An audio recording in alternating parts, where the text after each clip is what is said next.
you today? Hello, everyone. Hello, learners of Tarlac. Good morning, Mas Talino Grade 4 learners! Welcome to Aral TarlakHenyo here on RTV Tarlac Channel 26. Simulcast over DCTC. Radyo Pilipino Tarlac. I'm Sir Glenn, your teacher broadcaster. Broadcasting live here at Paniki Tarlac. Remotely here in Concepcion, Tarlac. Live here at Barangay Pedro Elquines, Mayantok, Tarlac. Broadcasting live from Ramos National High School. Your anchor teacher today for grade 9 mathematics. Your partner in education this time of pandemic.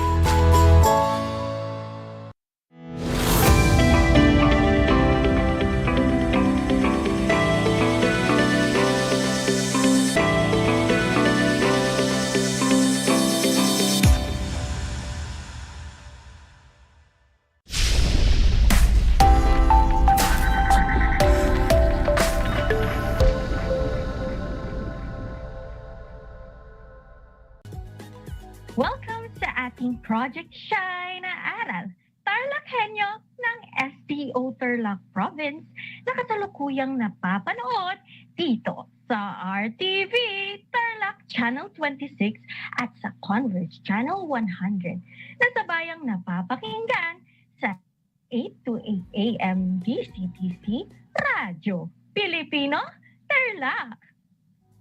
Magandang buhay, mabuting tao! Kumusta kayo? Hello kong tagapakinig!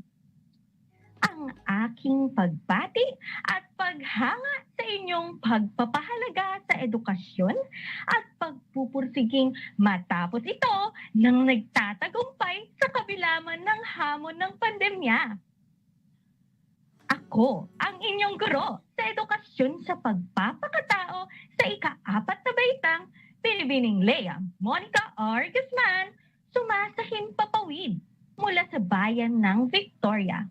Sasamahan at gagabayan kayo sa Most Essential Learning Competency na nakapagpapakita ng kawilihan sa pakikinig o pagbabasa ng mga pamanang kulturang material at di material. Ulitin ko, nakapagpapakita ng kawilihan sa pakikinig o pagbabasa ng mga pamanang kulturang material at di material sa BARMM. Natitiyak kong kayo ay handang-handa na mga anak sa ating bagong aralin sa araw na ito. Maging alerto at listo sa anumang makakatulong sa pagiging mabuting tao. Makikita sa inyong screen mga bata ang Learners Activity Sheets ng ESP sa ika-4 na baitang. Mangyaring buksan ito at ating tuklasin ang aralin ngayong araw. Bago natin simulan ang ating leksyon, nais ko munang ipaalala sa inyo ang aralin noong nakaraang linggo sa pamamagitan ng isang maikling pagsusulit. Hep! Huwag kayong mabahala sapagkat ang layunin ng pagsusulit na ito ay upang matulungan kayong mas maunawaan pa ang nakaraang aralin natin. Ihanda lang ang lapis at papel sa pagsagot. Para naman sa mga nanonood ng ating FB Live, gamitin lang ang FB chat box para sa mga kasagutan. Taglayin pa rin ang disiplina at respeto sa pagko-comment. Umpisahan na natin. Heto, at babasahin ko ang panuto. Isulat o i-comment ang thumbs up kung ang sumusunod na pahayag ay halimbawa ng natatanging material o di material na kultura sa Visayas. At thumbs down naman kung hindi. Ulitin ko, isulat o i-comment ang thumbs up kung ang mga sumusunod na pahayag ay halimbawa ng natatanging material o di material na kultura sa Visayas at thumbs down naman kung hindi. Para sa unang bilang, Ilonggo ang tawag sa mga taga-kanlurang Visayas. Thumbs up o thumbs down? Ang tamang sagot ay thumbs up! Ay, tumpak kayo, mabuting tao! Para naman sa ikalawang bilang. Ang kimchi ay katutubong pagkain ng mga waray. Makikita sa larawan ay fermented na gulay gaya ng repolyo, carrot, sili at iba pang pampalasa. Sa tingin nyo ito ba ay pagkain sa Visayas? Thumbs up o thumbs down? Ang tamang sagot ay thumbs down dahil ang kimchi ay pagkain sa bansang Korea. Para naman sa ikatlong bilang. Ang kuratsa ay katutubong sayaw ng mga waray. Ito ba ay thumbs up o thumbs down? Ang tamang sagot ay thumbs up. Ang kuratsa ay isang tradisyonal na sayaw ng panliligaw ng mga waray. Ayan, at binabati ko kayo ng may ngiti sa aking mga labi dahil sa patid kong kayo ay porsikidong matuto at handang maging inspirasyon para sa iba. Mamaya ay may maikli muli tayong pagsusulit pero huwag kayong mag-alala. Tiyak na masasagutan niyo ito basta't makikinig kayo sa akin. Sa puntong ito, ating tuklasin ang bagong aralin ngayong araw. Handa na ba kayo? Kung handa na, halina't umariba. Makinig at maging alerto sa ating aralin na pinamagatang Kultura ng Pilipinas, ipagmamalaki kong tunay. Ulitin ko, Kultura ng Pilipinas, ipagmamalaki kong tunay. Ang mga Pilipino ay kilala sa buong mundo sa kanilang natatanging pagpapahalaga sa kultura. Kaya't ating tuklasin ang kulturang material at di material ng Mindanao, partikular sa ARMM. Pero matanong ko lang, ano na nga ulit ang kulturang material? Ang sagot ni Ashley, ang kulturang material ay bahagi ng ating kultura na tuwirang kinakatawan ng mga pisikal na bagay. Tama ka dyan, Ashley. Ito ay tumutukoy sa ating kasuotan, panitikan, gaya ng alamat, tula at etiko. Mga pagkain at kagamitan kung saan tayo ay nakikilala bilang isang lahi o bilang mga Pilipino. Patunay lamang na tayo sa Pilipinas ay sagana sa maipagmamalaking kultura. Natatandaan nyo pa ba ang di material na kultura? Ang kulturang di material ay ang mga bagay na hindi nahahawakan o di nahihipo tulad ng kaugalian, paniniwala, wika, edukasyon at pagpapahalagang taglay ng mga Pilipino. Halimbawa ng kulturang di material ay ang wikang manobo, pagmamano, pagkamatapat, bayanihan at pagmamahal sa pamilya. Alam niyo ba na labis na nakamamangha ang Mindanao? Ang mayaman na kultura nito ay bukod tangi. Halika at samahan mo kong alamin ang ilan sa mga tradisyon at paniniwala ng Mindanao. Ayon sa matatandang panitikan ng Mindanao, ang Mindanao ay hango sa salitang Magindanaon na tumutukoy sa pinakamakapangyarihang pinuno ng katutubo. Tinatawag rin ang Mindanao na lupang pangako. Tayo ngayon ay dadako sa Bangsamoro Autonomous Region in Muslim Mindanao o BARMM. Pinisaya at Tausug ang karaniwang dialekto ng tao rito sa Bangsamoro Autonomous Region in Muslim Mindanao o BARMM. Sa mga probinsya ng Lanao del Sur, Lanao del Norte, Maguindanao, North Cotabato, Patsilan, Sulu at Tawi-Tawi. Alam nyo rin ba na malaking porsyento ng Bangsamoro Autonomous Region in Muslim Mindanao o BARMM ay kinabibilangan ng Muslim at Moro na hindi tuluyang nasakop ng mananakop na Kastila para impluwensyahan ng relihiyong Kristyanismo. At alam nyo rin ba na sa pangkat etniko ang Mindanao? Alam nyo rin ba na mayaman sa pangkat etniko ang Mindanao? Oo, ilan nga sa mga ito ay ang mga Maranao, Tiboli, Tausug, Badyaw, Subanen, Maguindanao, Bagobo, Yakan, Mangyan, Tagbanwa at Samal. Upang mas mapahalagahan natin ang natatanging kultura sa ating bansa, ay dadako tayo sa segment na #ishare mo, kung saan ay may ilang i-feature tayong mga karanasan ng ilan sa ating mga kababayan. Ngunit may 3 kong paalala. Ang stop, look, at listen. Stop o itigil muna ang mga gawaing maaaring makaapekto sa pakikinig ninyo. Look o tignan ang hawak na learning activity sheets at itala ang mahalagang impormasyon. At syempre ang listen, makinig at unawain ang mapapakinggang kwento. Ang kwento ay pinamagatang Ang Liham ni Janice. Kwento ni Lea Monica R. Guzman at iginuhit ni Jovan B. Sales.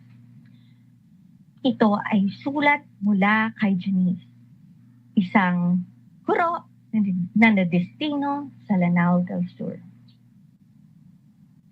Kumusta ang lahat? Siguro ay nagtataka kayo kung bakit wala pa rin ako sa Tarlac. Miss na miss ko na rin kayo, pero huwag kayong mag-alala sa akin dito dahil maayos at masaya ako.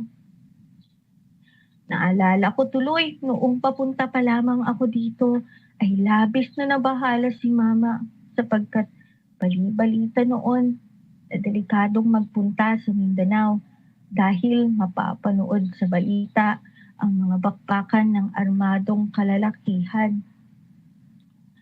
Ngunit buwang loob kong makipagsapalaran sa Mindanao dahil sa pangarap kong makapagturo. Hindi maalis sa akin na malungkot sa una dahil namimiss ko na ang Tarlac. Pero no worries dahil masayang-masaya ako sa trabaho. Alam nyo ba na hibubuti ng mga tao rito salungat sa inaakala ko. Naalala ko pa noong bagong salta ko dito, takot akong lumabas sa inuupahan kong bahay dahil wala akong kakilala. Isang araw, habang papunta na sa eskwelahan, napansin ko na ang lugar ay ibang-iba sa Tarlac. Umiira lang pakiramdam ko, ako ay naiiba sa kanila at baka ayaw nila sa akin. Pero alam nyo ba, nang ako ay papunta na sa eskwelahan kung saan ako magtuturo ay malugod akong binati ng isang babaeng may balabal sa ulo na ang tawag daw ay kumbong o hijab. Isa pala siyang Muslim. Siya ay si Amina. Napag-alaman kong kapwa kaming guro sa iisang paaralan. Naging kaibigan ko siya at marami akong natutunan sa kanya. Sa maikling panahon, agad kami nang naging matalik na magkaibigan. Sa kabila ng pagkakaiba namin ng relihiyon, ay mas umiral ang pagiging dugong Pilipino namin. Nagbabahagihan kami ng mga paniniwala, pero nandun pa rin ang respeto sa bawat isa. Sinabi niya na siya ay nakatakdang ikasal ayon sa kasunduan ng 2 pamilyang kinabibilangan niya. Nasaksihan ko ang pagbibigay kaya o dowry ng mapapangasawa niya sa kanya. Ito ay yung pagkakaloob ng maaaring pera, yaman na pamana o ari-arian ng isang lalaking Muslim sa kanyang nais pakasalan. Ito ay nagpapakita di umano ng wagas na pagmamahal at malinis na intensyon. Doon ay natanong ko na rin kung bakit sila ay balot na balot ang kasuotan, lalo na sa kababaihan. Yun pala ay sumisimbolo ito sa kanilang pagkatao, sa pagiging malinis, dalisay at marangal. Nasaksihan ko rin ang lalim ng pananampalataya nila kay Allah, ang Diyos, ang kanilang Diyos kapag sila ay nag-aayuno tuwing sasapit ang Ramadan. Labis pa akong namangha nang napag-alaman kong ang mga tuturuan ko ay halong Muslim at Kristiyanong mga bata. Nakita ko na ang Mindanao ay lugar na hindi dapat katakutan. Ito ay lugar ng pagmamahalan. Ang mga ngiting babati sa iyo at mga kaugaliang ikamamangha mo ay ilan lamang sa dahilan kung bakit napamahal ako ng husto sa lugar na ito. Sana balang araw ay mabisita nyo rin ang lugar kung nasaan ako upang marami rin kayong magagandang aral na matututunan sa mga tao rito. 10 taon na rin ang nakalilipas at ako ay patuloy pa rin nahuhumaling hindi lamang sa lugar na ito, maging sa kultura at mga taong naririto. Masasabi ko na natagpuan ko ang pangarap kong tungkulin dito sa lupang pangako. Sana mapili itong kwento ko. I Heart Mindanao, I Heart Philippines, mabuhay! Ano ang reaksyon nyo sa kwento? Sabi sa isang comment, wow naman astig. O nga naman, hindi ba't nakamamangha naman? Dapat nga ba nating ingatan ang mga paniniwalang ito kahit taliwas ito sa kinalakihan nating kaugalian? Well, mahalagang ingatan ito sapagkat anumang tribo o pangkat tayo nabibilang, dapat tayo ay magbuklod-buklod bilang iisang lahi. May komento o tanong ka ba? Mag-share ka naman ng iyong karanasan. Gamitin ang hashtag na #iHeartMo at #iHeartMindanao. Sa katunayan ay humingi na ako ng saloobin mula sa ilan sa mga mag-aaral ng San Francisco Elementary School. Heto ang ilan sa kanilang mga naging reaksyon. Sabi ni Monica, gusto ko po magpunta sa Mindanao. Yes naman, Monica, why not? Sabi naman ni Jam Masangkay, wala naman po sa relihiyon makikita ang pakikisama ng tao, kundi dahil sa pakikipagkaibigan sa kapwa. Wow! Sabi naman ni Alexis, totoo po ba na minsan nagkaroon ng gulo sa Marawi City? Tama ka dyan, Alexis. Nakakalungkot na may mga pagkakataong nasusubok ang samahan ng mga Pilipino. Ngunit, bangon lang Pilipinas! Sabi naman ni Jasmine Aguas, wow, sana all maraming mababait sa lugar. Sana all maraming gumagalang sa'yo, kagaya dyan. I Heart Philippines, mabuhay! Tamang hugot lang, Jasmine, ano? Pero maraming Pilipinong mababait, Jasmine. Fighting! Ayon naman kay John Rich Aguilar, tara na, ipagmalaki. Balang araw, makakapunta din ako kasama ang aking mga kaibigan. #Jerry, #iHeartMindanao, #mabuhay. Wow! Hintayin namin ang kwento mo, John Rich, sa #ishare mo, ha? Sana nga ay tuluyan ng matapos ang pandemya upang makabisita tayo ng walang pangamba sa kalusugan. Maraming salamat sa masugid na pagsubaybay sa #ishare mo. Aasahan kong kayo rin ay masayang-masaya sa mga kaibigan nyo anumang pangkat o lugar na kinabibilangan nyo. Isang talakayan na naman ang malapit ng matapos. Ako ay masayang-masaya sa ipinapakita ninyo na aktibong pakikibahagi sa ating aralin ngayong araw. Higit sa lahat, ang inyong pagmamahal pagmamahal sa edukasyon. Ipagpatuloy ang kagandahang asal na ito, mga anak, hakbang tungo sa katuparan ng inyong mga pangarap sa hinaharap. Ngayon naman ay ang pagkakataon niyong ipamalas ang inyong natutunan sa pamamagitan ng maikling pagsusulit. Pero teka, huwag mabahala. Tiyak naman na masasagutan niyo ito ng mahusay. Humingi ng patnubay at gabay kay nanay, tatay o kung sino mang kasama niyong maaaring gumabay sa pagsagot. At kung game na, i-comment o bigkasin ang aarangkada kayang-kaya. Babasahin ko ang panuto kaya maging alerto at makinig ng mabuti.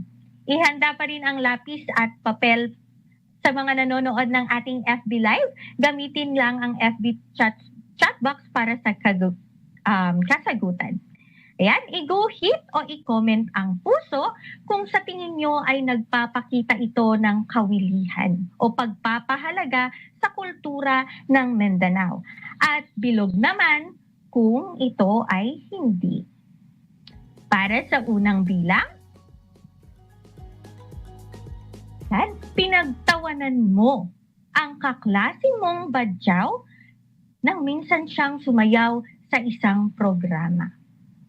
Ang tamang sagot ay tilog. Tandaan na sa bawat tugtugin na at sayaw, nakakubli ang kinang ng makulay na kultura. Ayan, para sa pangalawang bilang, masayang tinanggap mo ang ulang na bigay sa iyo ng iyong kaibigan galing Lanao del Sur. Puso o bilog? Ito ay puso. Magaling mga bata. At para sa pangatlong bilang, magiliw mong tinanggap ang imbitasyon ng katutubong manobo na makilahok sa kanilang pagtatanghal. Ito ba ay puso o bilog? Ang tamang sagot ay puso. Magaling mga bata. At para sa sunod na bilang, nagkalat ka sa moske ng mga Muslim kahit na alam mong ito ay sagradong lugar para sa kanila. Ang tamang sagot ay bilog. Tandaan na irespeto ang relihiyon ng bawat isa.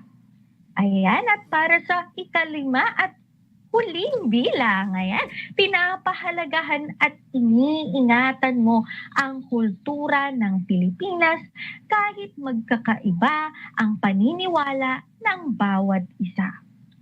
Puso o bilog? Ang tamang sagot ay puso. Pinabati ko kayong lahat mga anak sapagkat natitiyak kong nakuha niyong lahat ang tamang sagot sa ating pagsusulit. Mula sa akin, tanggapin niyo ang salitang magaling at mahusay, mabuting tao. Tunay nga na mahalagang malaman natin ang kultura sa iba't ibang panig ng bansa. Ngayong araw ay may 3 bagay dapat tayong tandaan. Una, anumang kaugalian, paniniwala, wika, edukasyon at pagpapahalagang taglay ay ilan lamang sa dapat nating pakatandaan na tayo ay Pilipinong magkakapatid, magkakaagapay at iisang lahi. Ang mga kapatid nating Muslim o taga Mindanao o anumang katutubong pangkat sa amang sulok ng bansa, tulad mo ay mahalin mo rin.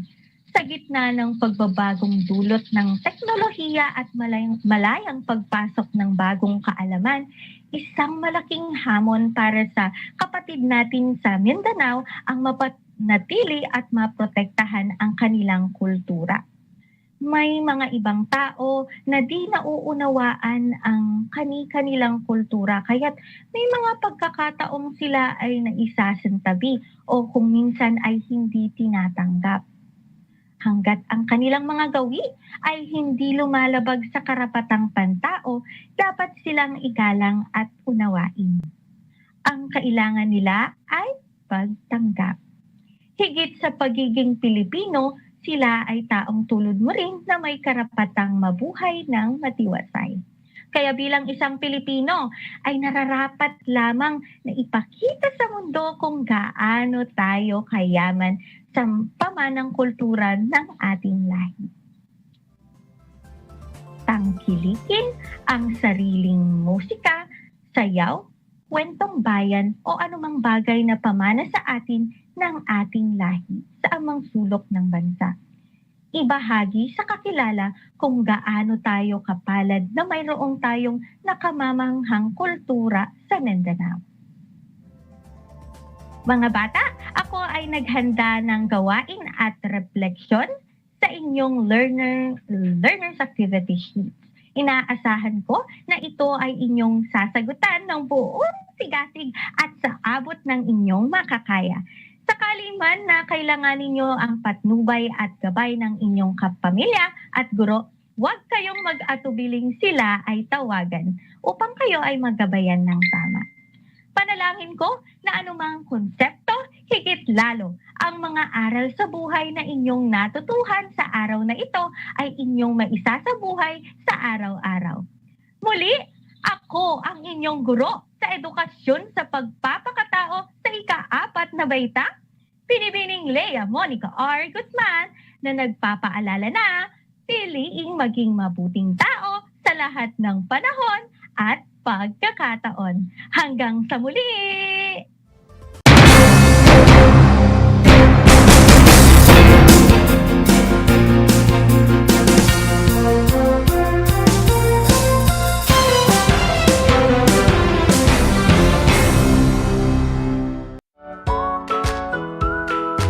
How are you today? Hello, everyone. Hello, learners of Tarlac. Good morning, Mas Talino Grade 4 learners! Welcome to Aral TarlakHenyo. Here on RTV Tarlac Channel 26. Simulcast over DCTC. Radyo Pilipino Tarlac. I'm Sir Glenn, your teacher broadcaster. Broadcasting live here at Paniki Tarlac. Remotely here in Concepcion, Tarlac. Live here at Barangay Pedro Elquines, Mayantok, Tarlac. Broadcasting live from Ramos National High School. Your anchor teacher today for grade 9 mathematics. Your partner in education this time of pandemic. Did you know that children learn more when they initiate an activity and are actively engaged in it? This is your science teacher broadcaster, Princess Diana L. Ronquillo for Aral TarlakHenyo. Let's learn science together on Aral TarlakHenyo. Catch us live every Monday to Friday from 8:30 a.m. to 5:30 p.m. Watch Aral TarlakHenyo on RTV Tarlac, Channel 26, simulcast over Radyo Pilipino, DZTC 828 kHz, and streamed live on FB page and YouTube channel of RTV Tarlac, Channel 26.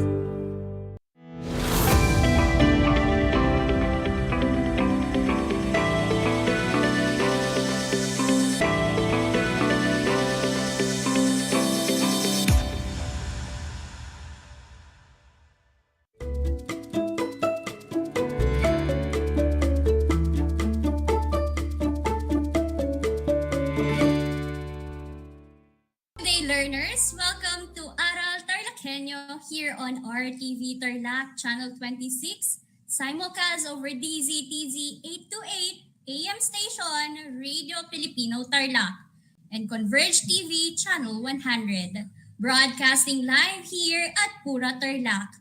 This is Lee Angel P. Juliano, your teacher broadcaster for Science Grade 4. How are you today, kids?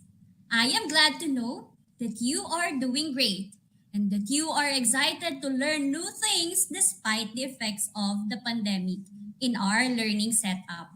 I would like to invite you to join me in a scientific experience at home. Today, we are about to explore another lesson in third quarter in Science Grade 4.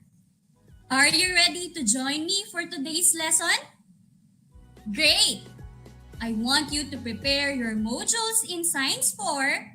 Also, kindly prepare your pen and notebook so that you may take down notes as we go along with our lesson.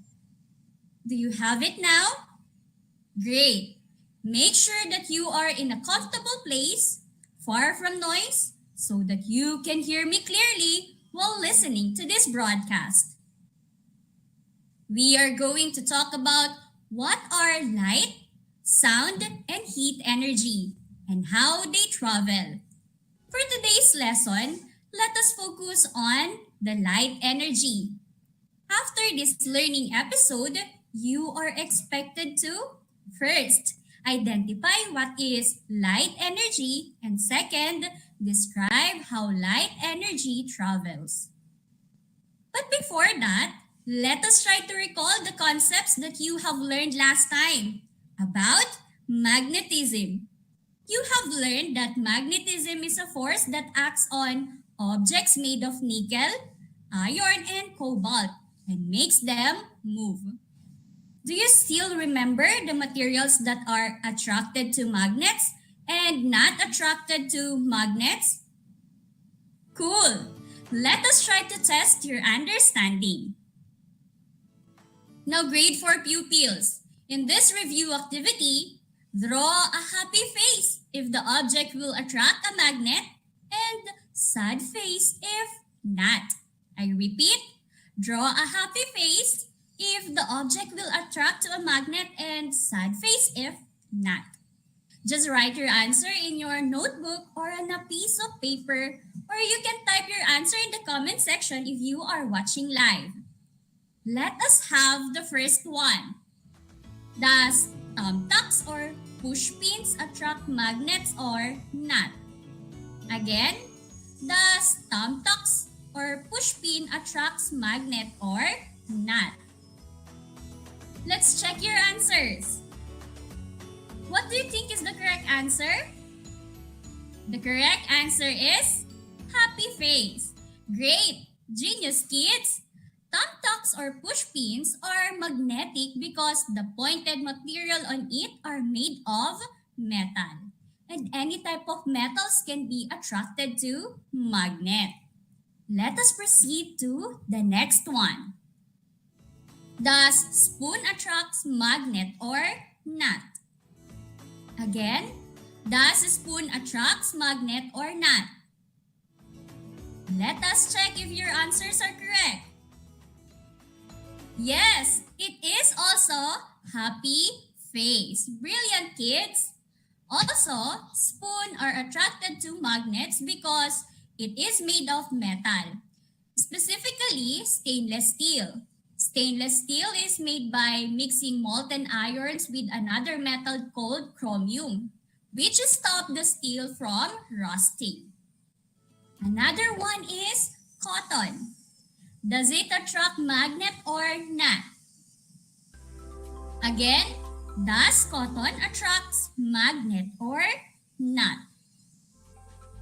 The answer is sad face. Cottons are not metal material.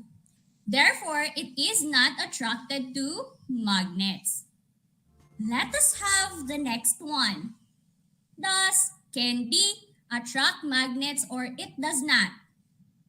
Again, does candy attract magnets or not?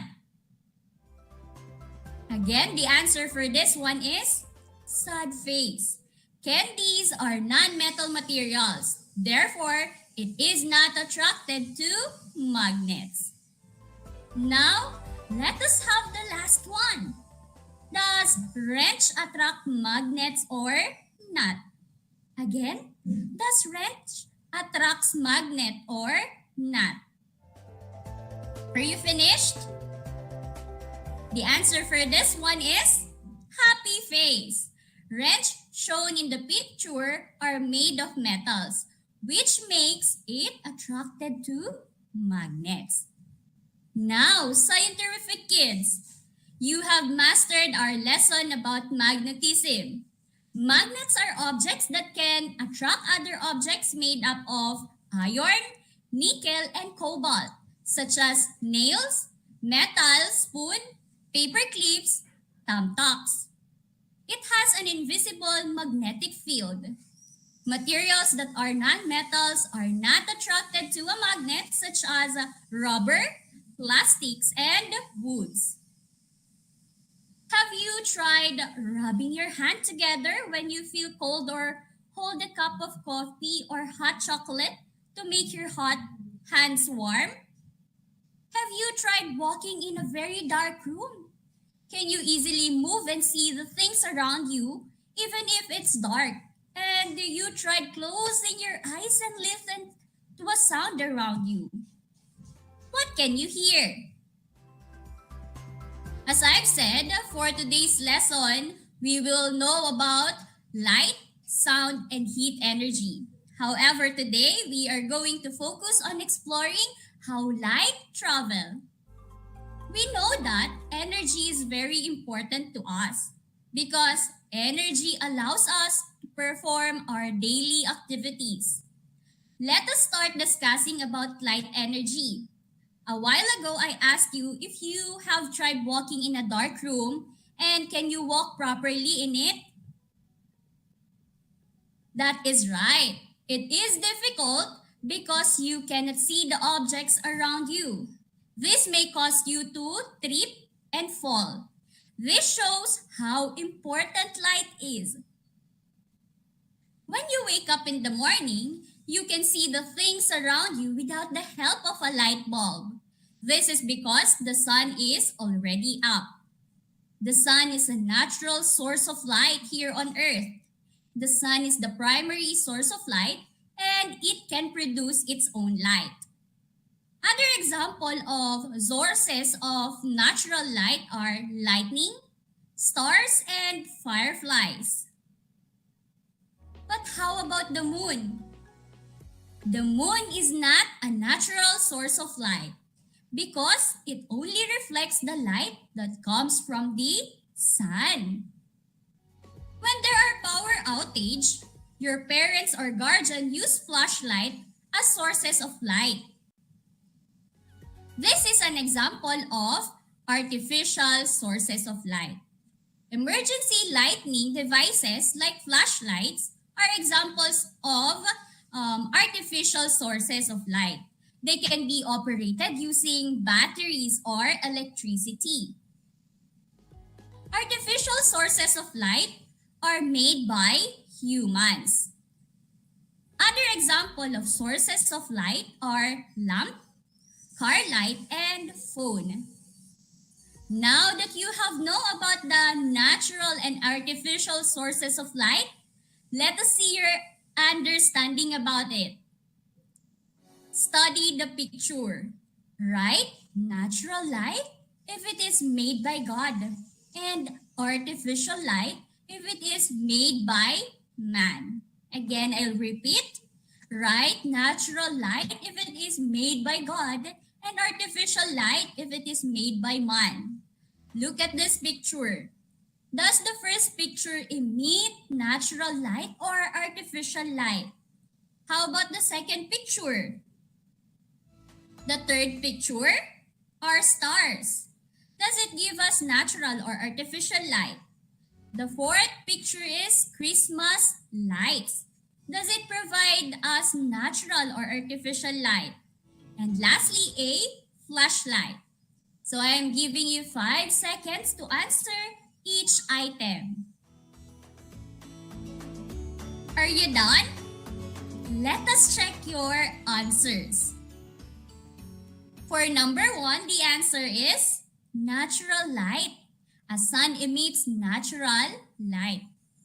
The second picture emits artificial light because the car produces light because of the car battery in it. Next, stars produce natural light because just like the sun, it produces its own light. Moving on to the fourth picture, the answer is artificial light. Christmas light produce light because of electricity. Lastly, flashlight. A flashlight also produce an artificial light. Now that you know the sources of light, you might be wondering how light travel. There are two ways on how light travels. These are reflection and refraction. Let us differentiate the two. Have you ever looked in a mirror? What do you see? Correct. You can see yourself. This is called the reflection. This process happens when light bounces back from smooth surface like the mirror, and you could also try looking at your reflection on a surface of a water. Reflected light or reflected ray is the light that bounces back. Let us move to another way on how light travels. Get a pencil and place it on a glass filled with water. What have you noticed? That is right. The pencil looks bad when you look at it from the side of the glass. This is called refraction. It happens when the light travels to different materials such as air and water. Refraction is the bending of light rays. Good job, and I hope you understand how light travels. But did you know that not all materials will block or let light pass through it? You can group these materials into three depending on how they interact with light. Let us identify. These materials can be opaque, transparent, or translucent. Let us discuss opaque materials. Objects look like books, payable coins, and bags. It does not allow light to pass through. Black-like shadow is formed on the black path of light. Just like when we are reading books at night using flashlights. Can you give examples of opaque materials around you? That is right. Tables, chairs, and concrete walls are some examples of opaque materials. Let us move to transparent materials. This material let light pass through them. Example of transparent materials are window glass and eyeglasses. Now, can you give examples of transparent materials around you? You are right. Fish tanks, clear glass water, clear cover, and water are transparent materials. Finally, translucent materials. These materials do not allow all light to pass through them. They block a small amount of light, which makes them look dark or blurry. Translucent materials include frosted glass, dark glasses, and stained glass. Can you give example of translucent materials around you? Terrific! Wax paper, smoke, butter paper, and thin clothes are all example of translucent materials. Now that you have learned about how light travels, let us test your understanding of the topic. Get your activity sheets and answer the following question. You can type your answer on the comment section again if you are watching live. For the instruction, choose the letter of the correct answer. Again, choose the letter of the correct answer. Are you ready, kids? Let's begin.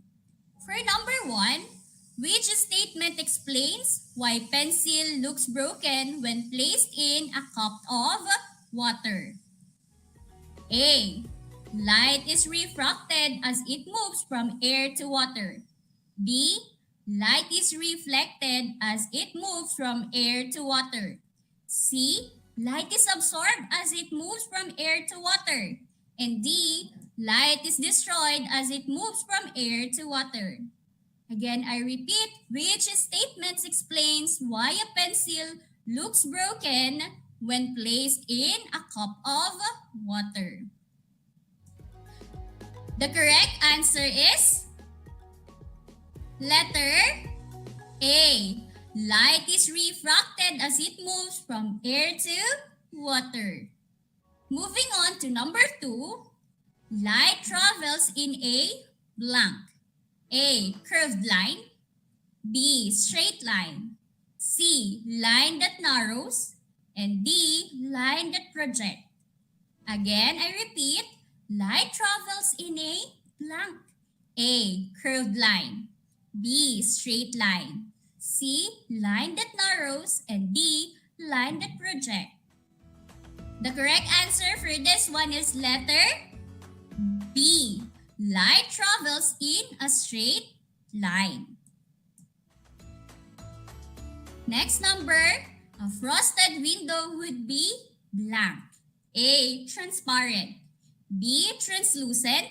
C. Opaque. D. Transmission.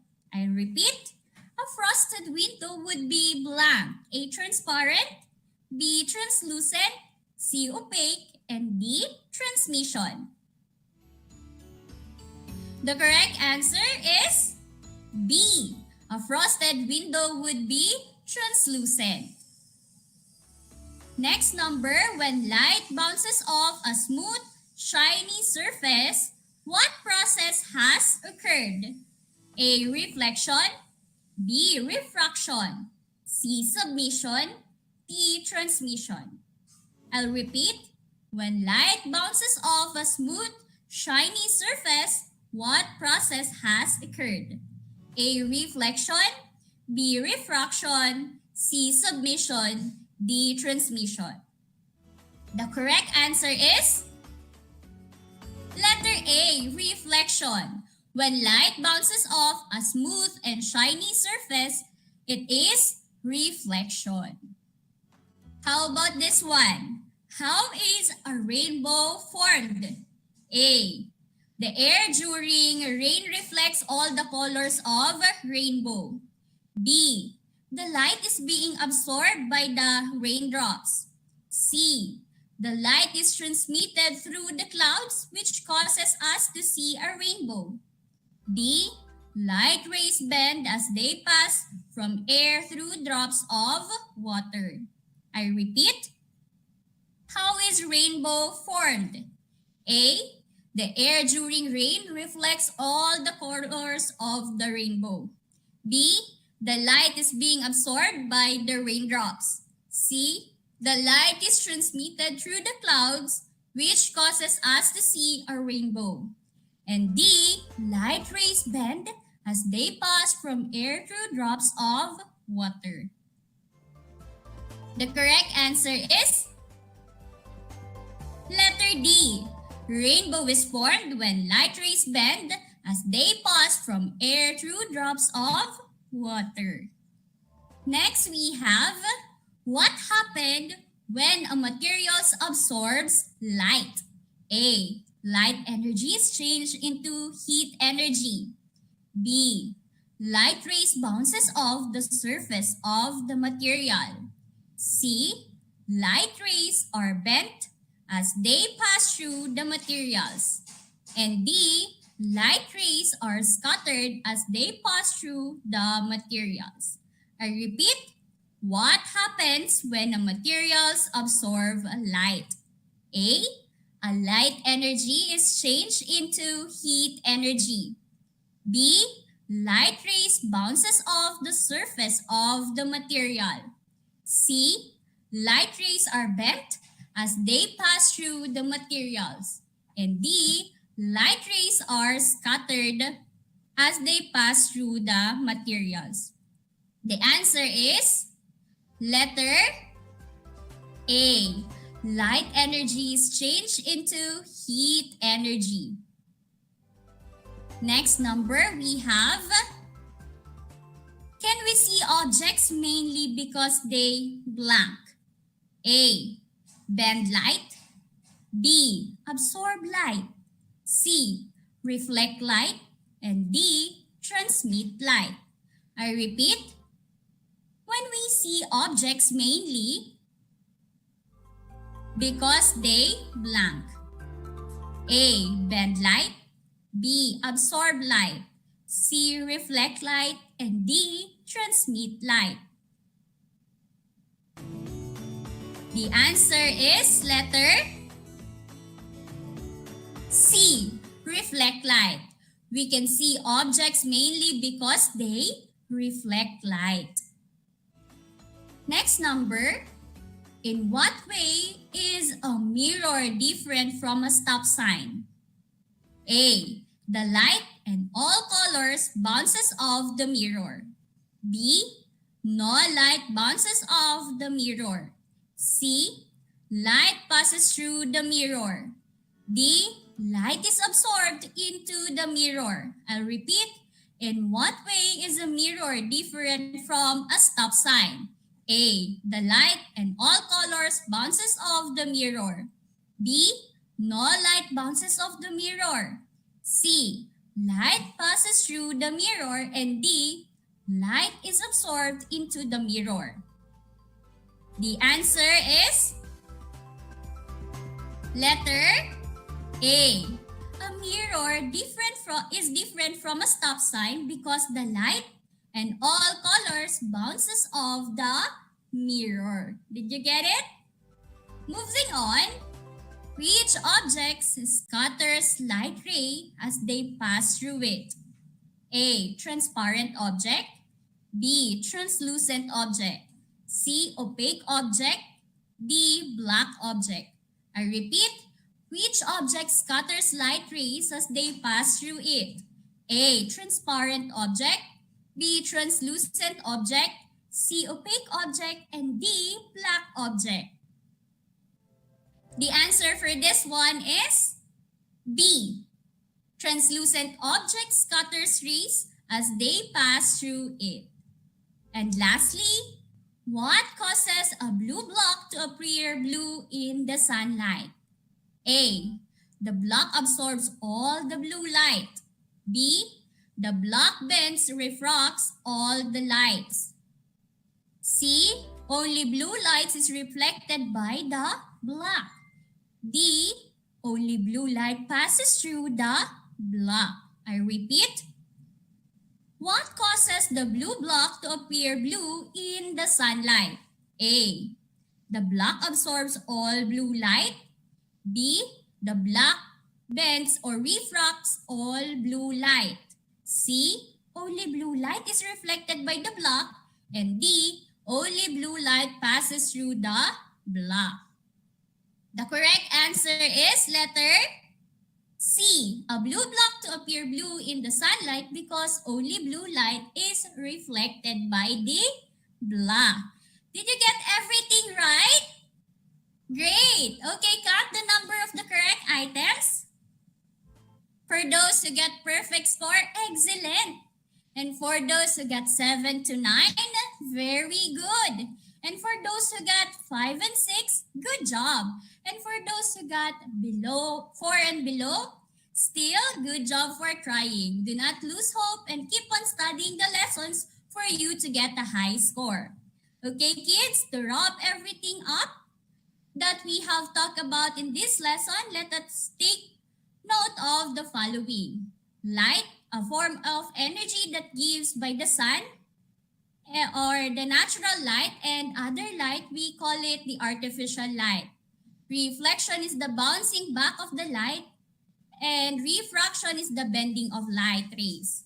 Items or objects are classified by the way they interact with light. Materials that allow all light to pass through are called transparent.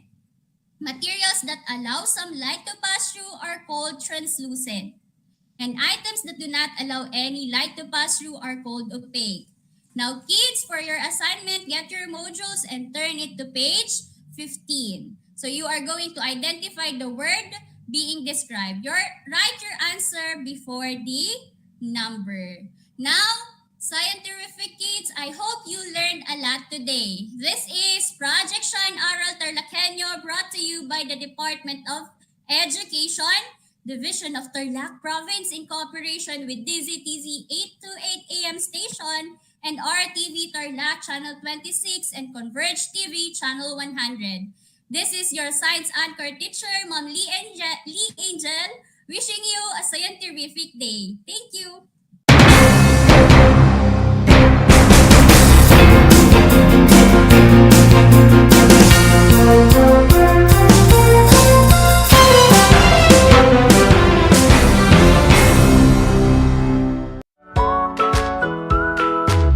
Good morning, grade 5 learners. How are you today? Welcome to Aral TarlakHenyo here on RTV Tarlac, Channel 26. Simulcast over DCTC, Radyo Pilipino, Tarlac. I am Sir Joshua Evaristo, your teacher broadcaster, aiming to give you another fun-filled learning experience, Serving you with the different skills learn and have fun together. Multiply 1089 by 9, you will get an answer, the exact reverse, which is 9,801. My name is JRP Duldulao, your teacher broadcaster on Aral TarlakHenyo. For more math trivia and answers to your math questions, catch Aral TarlakHenyo every Monday to Friday from 8:30 a.m. to 5:30 p.m. Learning math is so much fun!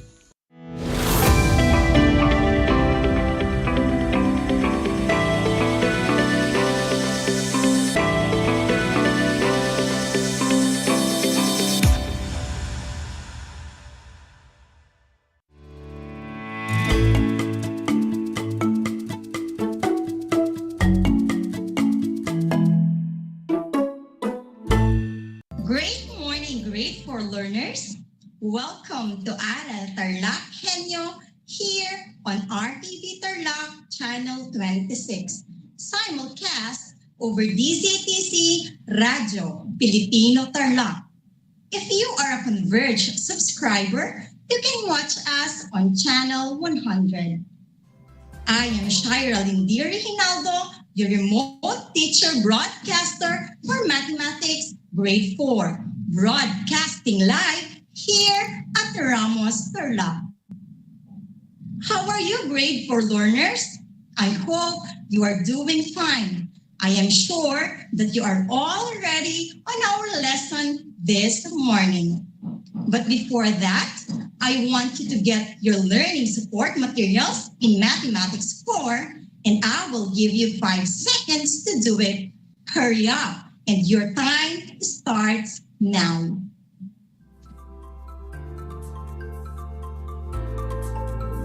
For today's lesson, we are going to relate triangles to quadrilaterals. Again, we are going to relate triangles to quadrilaterals. As we start, let's do a throwback Monday. A recap for our last lesson with teacher Michelle M. Yasan. What was our last lesson?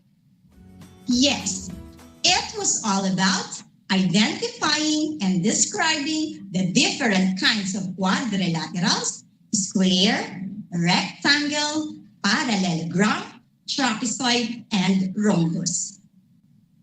As part of our review, let us identify the different kinds of quadrilaterals.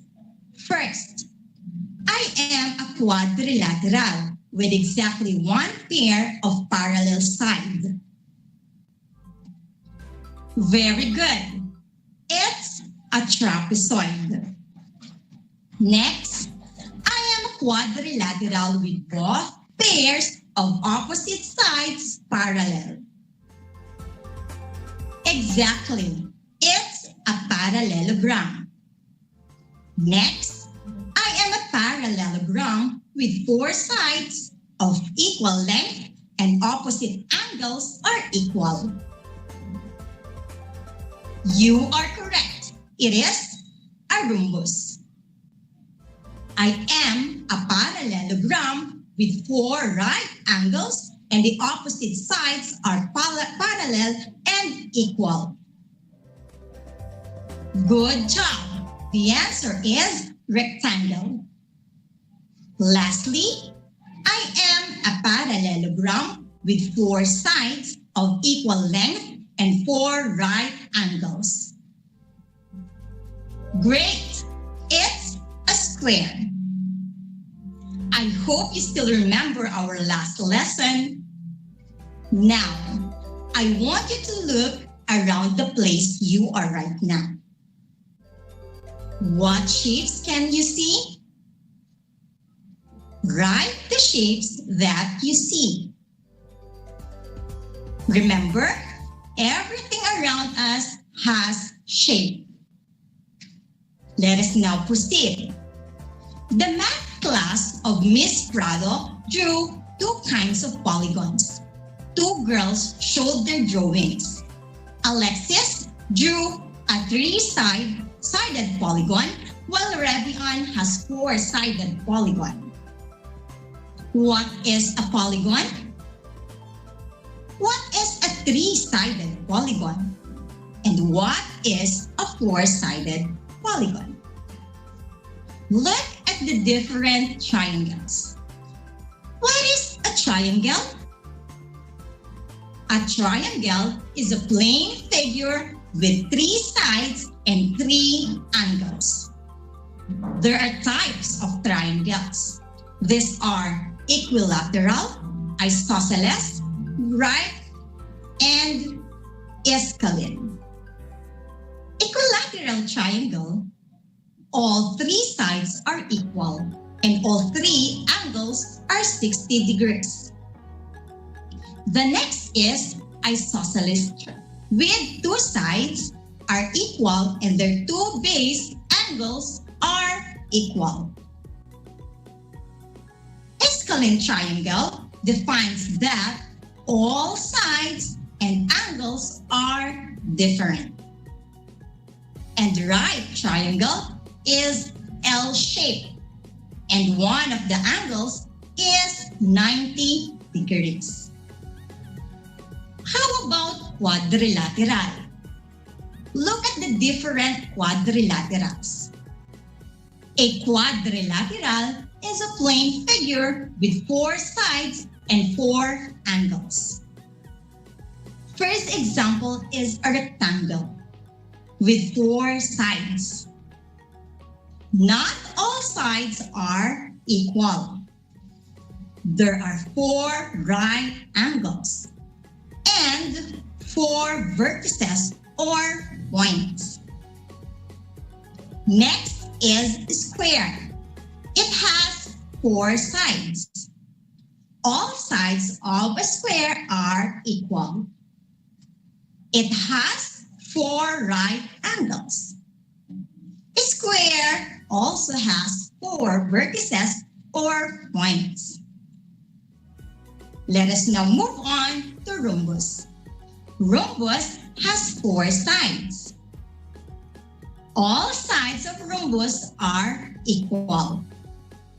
It has 4 angles, but not always right. Rhombus has 4 vertices or points. Lastly is trapezoid. It has 4 sides. Not all sides of trapezoid are equal. It has 4 angles. Trapezoid has 4 vertices and points. At this moment, let us study how triangles and quadrilaterals related. Triangles and quadrilaterals are related in some aspects, like about lines, sides, and angles. Triangles and quadrilaterals are polygons. Triangle is a 3-sided polygon, while quadrilateral is a 4-sided polygon. They are closed figures made of straight lines.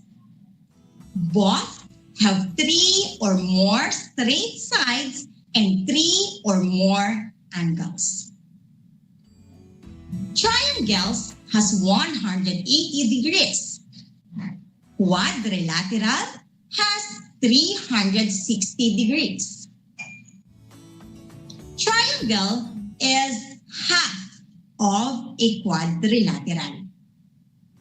Therefore, the angle measurements of a triangle is half of the angle measurements of a quadrilateral. If you divide quadrilateral diagonally, you will form two triangles. In a square, we can form two or more triangles. I hope you understand our lesson this morning. Let us now answer the first activity. Tell whether each figure is a triangle or a quadrilateral. Number 1, isosceles. Amazing. The answer is triangle. Number 2, rhombus. Very good. It's a quadrilateral. Next is trapezoid.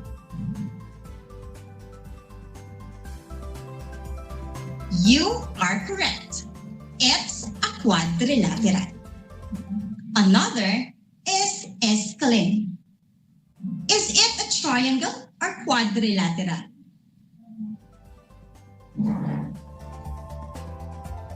Good job. It's a triangle. Lastly, a rectangle. Great. Rectangle is a quadrilateral. Very good, learners. Job well done. For our next activity, using the drawing below, write whether the figure labeled by each letter is a triangle or quadrilateral. Again, using the drawing below, write whether the figure labeled by each letter is a triangle or quadrilateral. I will give you 10 seconds to look again the drawing.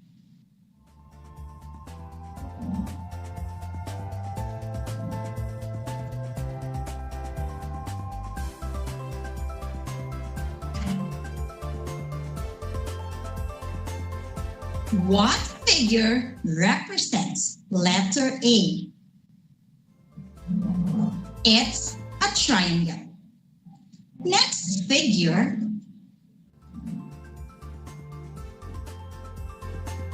it's a quadrilateral. How about figure letter C? Is it a triangle or quadrilateral? Yes, it is a quadrilateral. Next is letter D. What is this? Is it a triangle or quadrilateral? Yes, it's a quadrilateral. How about letter E?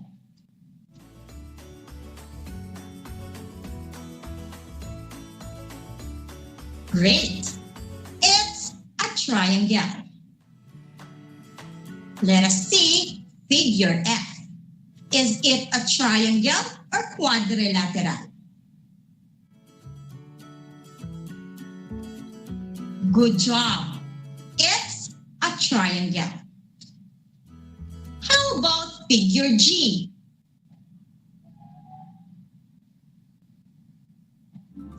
Very good. It's a quadrilateral. Next is figure H. Is it a triangle or quadrilateral? Good job. It's a quadrilateral. Good job, learners. I hope that you understand our lesson. But if not, Feel free to write your questions on the comment section of our FB live streaming at DEPED tayo, Tarlac Province, or at the FB page of RTV Tarlac Channel 26. Moving on, let us now answer the following activities. We will answer Activity 3. Let us read the instruction. Answer the following questions. Write true if the statement is correct and false if not. For number 1,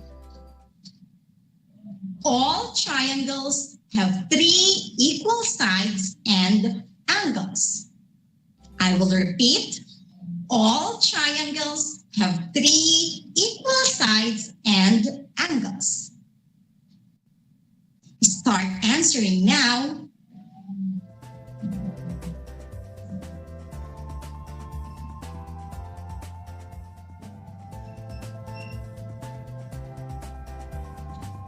The answer is false. You are correct.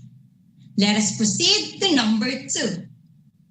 A quadrilateral can be divided into 2 triangles. Again, a quadrilateral can be divided into 2 triangles. Start answering now.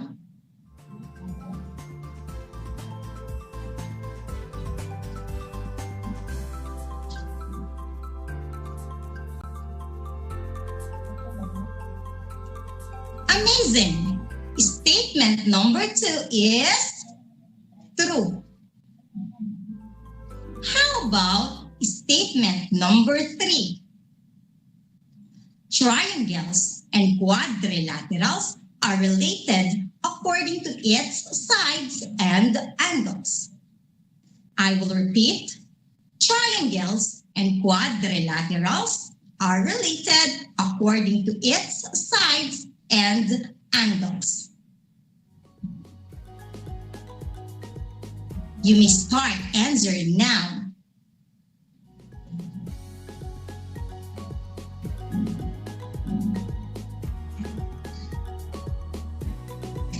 Good job. The statement number 3 is true. For the next item in our activity, it says that a quadrilateral has 180 degrees. I will repeat. A quadrilateral has 180 degrees. Start answering now.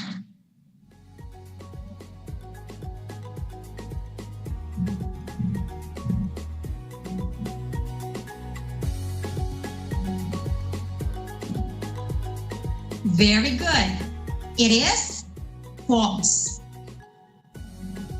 For the last item in activity 3, the statement is triangle has 4 sides and 4 angles. I will repeat. Triangle has 4 sides and 4 angles. You can start answering now.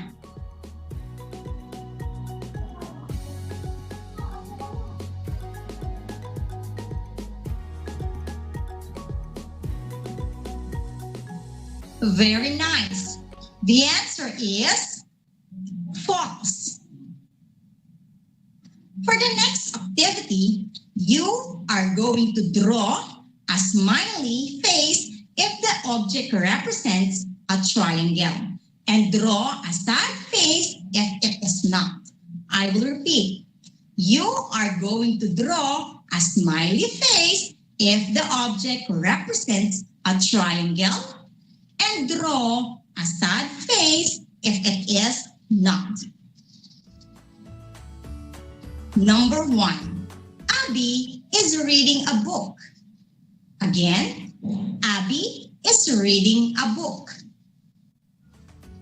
2, Ian is using a tripod in doing his experiment. Again, Ian is using a tripod in doing his experiment. 3. Amado is opening the door. Again, Amado is opening the door. 4. Gani is standing near the traffic sign that says children's crossing. Again, Gani is standing near the traffic sign that says children's crossing.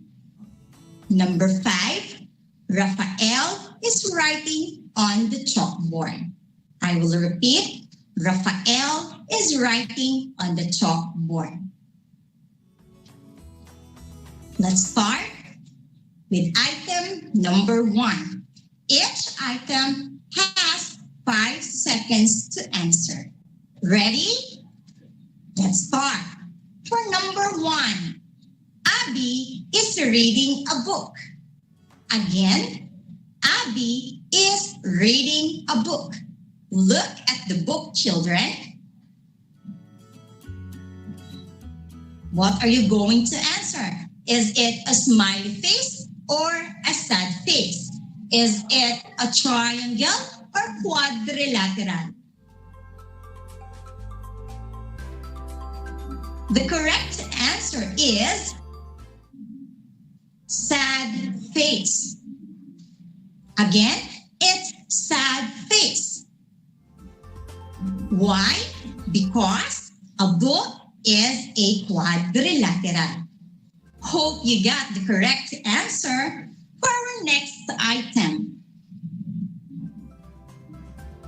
Ian is using a tripod in doing his experiment. Again, Ian is using a tripod in doing his experiment. Is it a happy or sad face? Is it a triangle or quadrilateral? You can start answering now.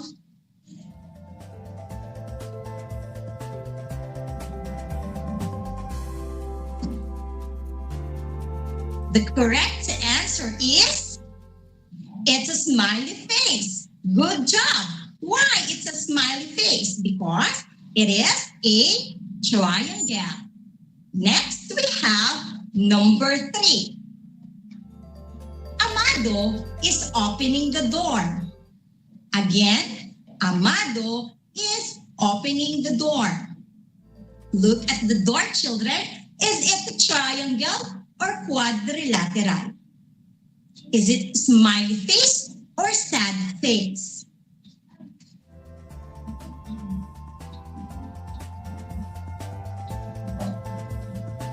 The correct answer is, good job, it's a sad face. Why? Because it is a quadrilateral. Next, for our question number 4. Gani is standing near the traffic sign that says children's crossing. Again, Gani is standing near the traffic sign that says children's crossing.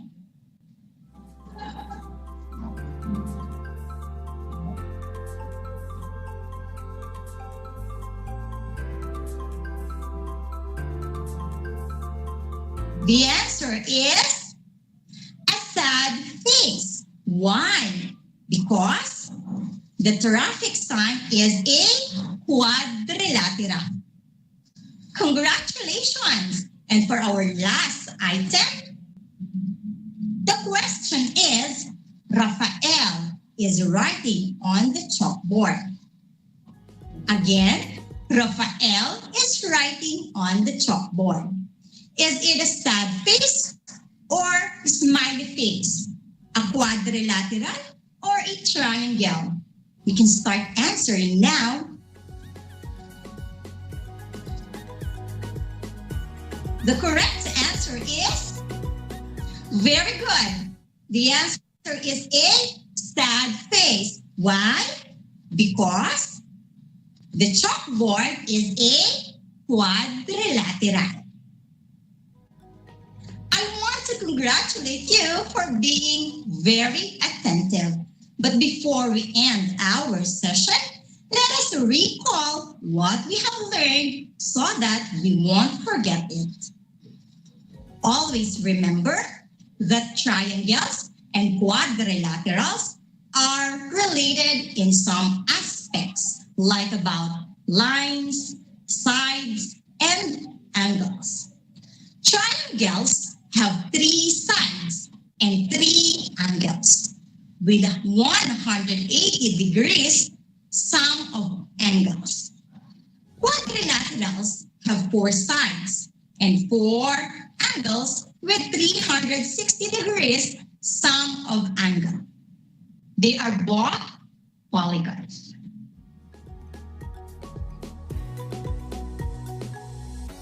I hope you learned a lot today.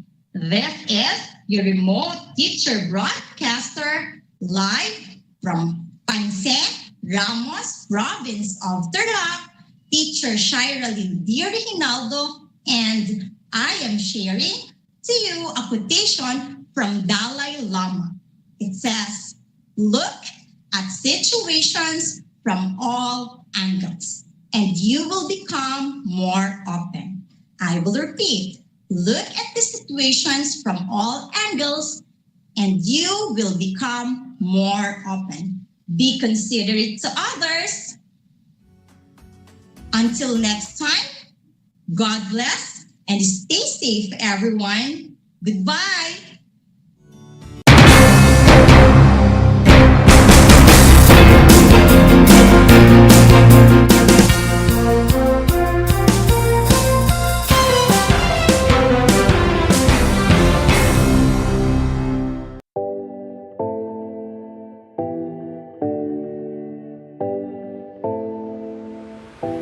Alam niyo ba na ang 2014 Philippine Basketball Marathon ay ang pinakamahabang basketball match ayon sa Guinness World of Records?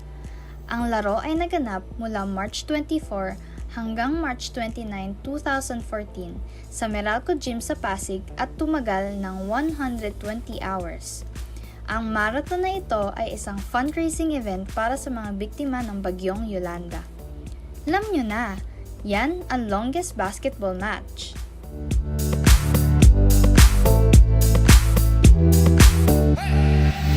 Ang Tagalog ay ang wika ng mga taga Quezon, Batangas, Bulacan at ng iba pang katutubong nagsasalita nito. Ang Filipino ay ang pambansang wika batay sa tanathana ng 1987 Constitution. Tara na at matuto ng salitang Filipino. Manood at makinig ng Aral TarlakHenyo sa RTV Tarlac, Channel 26 at sa bayang naririnig sa Radyo Pilipino, DZTZ 828 at napapanood din live sa FB page at YouTube channel ng RTV Tarlac, Channel 26. Manood at matuto ng ating mga aralin sa Filipino. Dito lang yan sa Aral TarlakHenyo. Ako si Ma'am Crystal May Aquino, ang inyong teacher broadcaster sa Filipino.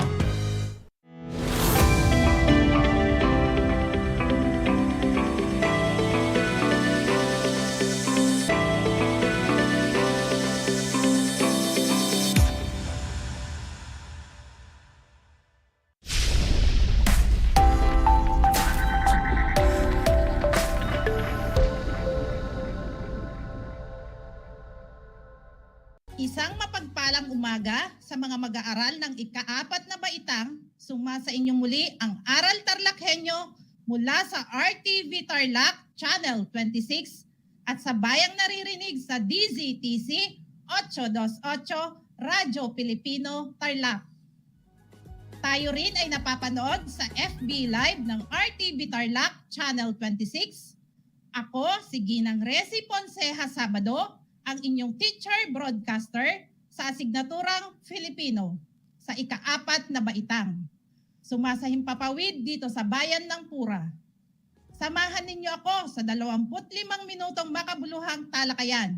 Sabay-sabay tayong matuto, tumuklas ng bagong kaalaman at palawakin ang isipan. Bago tayo magsimula sa ating aralin, narito ang ilang mga paalala. Una, Siguraduhin nasa komportableng lugar kayo at malinaw na naririnig at napapanood ang ating broadcast. Pangalawa, ihanda ang inyong module, makinig na mabuti at unawain ang ating tatalakayin. Pangatlo, ihanda ang inyong malinis na papel panulat at ang inyong learning activity sheets sa Filipino. Kung nais niyong makibahagi sa ating talakayan at magbigay ng inyong sagot, ay maaari ninyong itong itype sa comment section ng ating live stream. Ang ating aralin sa umagang ito ay tungkol sa ang kaibahan ng pang-abay at pang-uri. Bago tayo dumako sa ating aralin, akin munang aalamin kung natatandaan pa ninyo ang inyong nakaraang leksyon. Ano ang naging talakayan noong nakaraang broadcast? Tama! Ito ay tungkol sa pagbibigay ng reaksyon sa napakinggang paliwanag sa issue mula sa napakinggang ulat para malaman kung talagang habang nakikinig kayo sa nakaraang broadcast, ako ay may babasahing balita at katanungan. Pakinggan ang isang balita na aking babasahin. Patuloy ang paglobo ng bilang ng mga taong nagpositibo sa COVID-19. Sa kabila nito, marami pa ring mamamayan ang hindi sumusunod sa mga panuntunang pangkalusugan at pangkaligtasan ng Department of Health. Tila hindi nila alintana ang peligrong dulot ng sakit na ito. Muli, aking babasahin ang isang balita. Patuloy ang paglobo ng bilang ng mga taong nagpositibo sa COVID-19. Sa kabila nito, marami pa ring mamamayan ang hindi sumusunod sa mga panuntunang pangkalusugan at pangkaligtasan ng Department of Health. Tila hindi nila alintana ang peligrong dulot ng sakit na ito. Ano ang saloobin mo sa nilalaman ng balita? Magaling! Ang tawag sa inyong pahayag ay opinyon. Ano nga ba ang opinyon? Tama! Ang opinyon ay sariling palagay, pananaw o saloobin tungkol sa isang balita, issue o usapan. Inuulit ko, ang opinyon ay sariling palagay, pananaw o saloobin tungkol sa isang balita, issue o usapan. Ano ang damdamin mo pagkatapos basahin ng balita? Mahusay. Ang tawag sa iyong sinabi ay reaksyon. Ano ang reaksyon? Ang reaksyon ay ang damdaming nagpapakita ng pagsang-ayon, pagsalungat, pagkatuwa o pagkadismaya sa mga balita, issue o usapan. Ulitin natin, ang reaksyon ay ang damdaming nagpapakita ng pagsang-ayon, pagsalungat, pagkatuwa o pagkadismaya sa mga balita, issue o usapan. Ako ay natutuwa at natatandaan pa ninyo ang ating nakaraang aralin. Sa pagkakataong ito, ay sisimulan na natin ang bagong talakayan. Handa na ba ang lahat? Inaasahan kong matututunan ninyo ang kaibahan ng pang-abay at pang-uri. Ang layunin ng araling ito ay, una, matukoy ang kahiban ng pang-uri at pang-abay. Pangalawa, mailarawan ang kaibahan ng pang-abay at pang-uri. Sa araling ito, iyong matututunan ang kaibahan ng pang-abay at pang-uri. Pag-aralan natin ang larawan. Gabay nyo ito para matukoy ang kaibahan ng pang-abay at pang-uri. Pakatandaan na ang kanilang pagkakaiba ay makikita sa mga salitang inilalarawan ng mga ito. Makikita sa larawan na ang dalawang bahagi ng pananalitang inilalarawan ng pang-uri, ito ay una, ang pangalan, pangalawa naman ay ang panghalip. Sa ibaba naman, makikita ang tatlong bahagi ng pananalita ng pang-abay. Ito ay ang mga sumusunod. Una, pandiwa, pangalawa, pang-uri, pangatlo, pang-abay. Madali lang matandaan na ang pang-uri ay naglalarawan sa dalawang bahagi ng pananalita. Samantala, ang pang-abay ay naglalarawan sa tatlong bahagi ng pananalita. Inuulit ko, madali lang tandaan na ang pang-uri ay naglalarawan sa dalawang bahagi ng pananalita. Samantala, ang pang-abay ay naglalarawan sa tatlong bahagi ng pananalita. Para lalo nating maintindihan ang pagkakaiba ng pang-abay at pang-uri, ating buksan ang Learning Activity Sheet, pahina 5, at ating basahin ang dialogong may pamagat na May Bagyo. Kinta, narinig ko sa balita na talagang malakas ang paparating na bagyo sa ating ngayong gabi. Sadyang ginagawa ng karamihan sa aming lugar. Rolly, oo nga, sobrang nakakatakot pa naman kapag may bagyo. Narinig mo ba ang malakas na pagpugpok ng martilyo kanina? Sa bahay namin niyon. Talagang mabilis kumilos si tatay. Sinigurado kasi ni tatay na hindi kami matatanggalan ng bubong. Shoni, kami rin ay naging abala. Maingat naming isinilid ang aming gamit sa plastic at sa mga malalaking megabox upang kahit mapasok kami ng ulan o baha ay walang mababasa. Ulysses, tama, yan rin ang aming ginawa sa bahay. At bukod pa riyan, nag-imbak kami ng maraming pagkain tulad ng delata, bigas at noodles. Nag-charge na rin kami ng aming mga cellphone at flashlight upang may magamit kaming pailaw kapag madilim. Tiyak na mawawalan ng kuryente. Kinta, mabuti naman. O Ulysses, tinatawag ka na ng nanay mo. Opo, paalam na muna. Kailangan naming magmadali para mag-evacuate. Hindi gaanong matibay ang bahay namin, gaya ng mga bahay ninyo. Mas mainam na lumipat kami bago dumating ang bagyo, kasi mahirap kapag malakas ng ulan at hangin. Rolly, o siya, sige, babalik na rin kami sa aming mga bahay. Tiyak na hinahanap na kami ng aming mga magulang. Makulimlim na ang kalangitan at medyo lumalakis na rin ang hangin. Shoni, sige, paalam, mag-ingat tayong lahat. Taimtim tayong manalangin upang humina ang bagyo. Narito ang ilang parirala na ginamit sa dialogong ating binasa. Muli natin itong basahin. Sabayan niyo ko sa pagbasa. Una, talagang malakas. Ulitin natin, talagang malakas.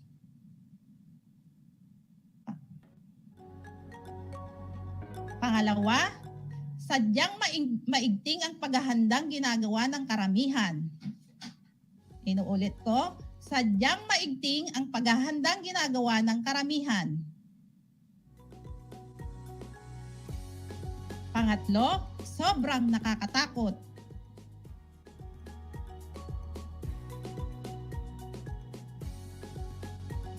Pang-apat, talagang mabilis kumilos si tatay.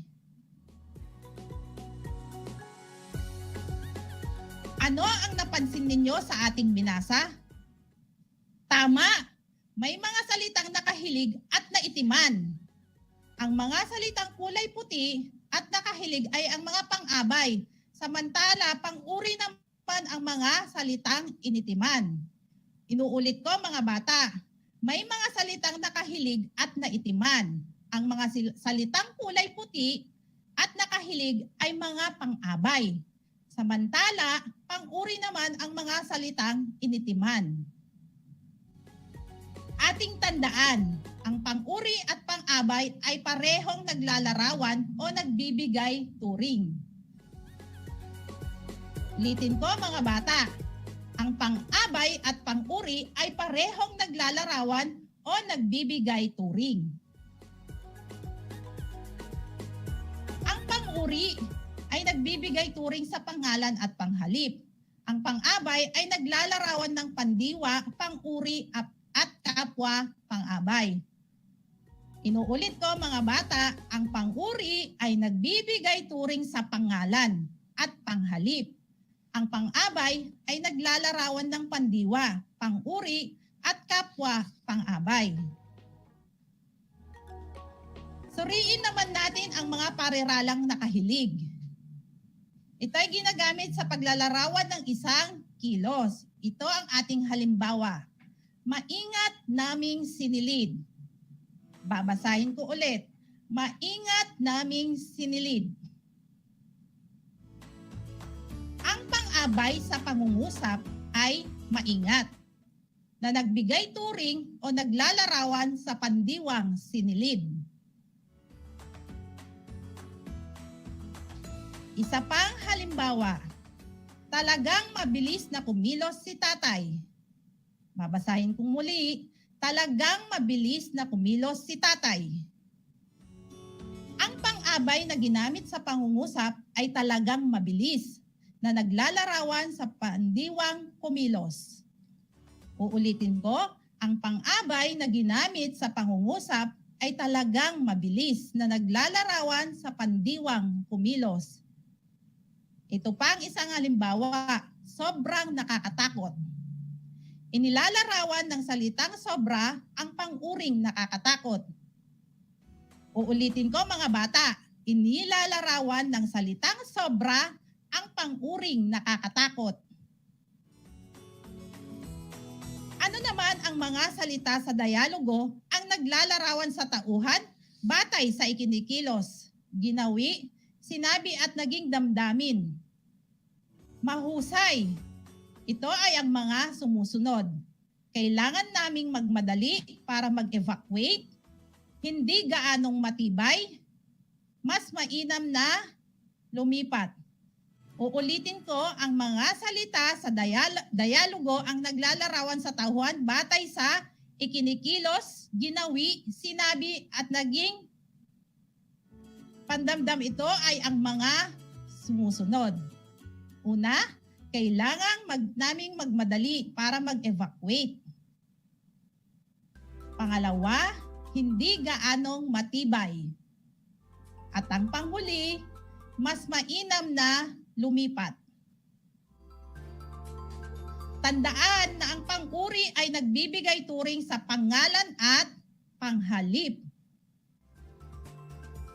Ito pang isang halimbawa. Mapagmahal na kapatid si Maria. Ulitin ko, mapagmahal na kapatid si Maria.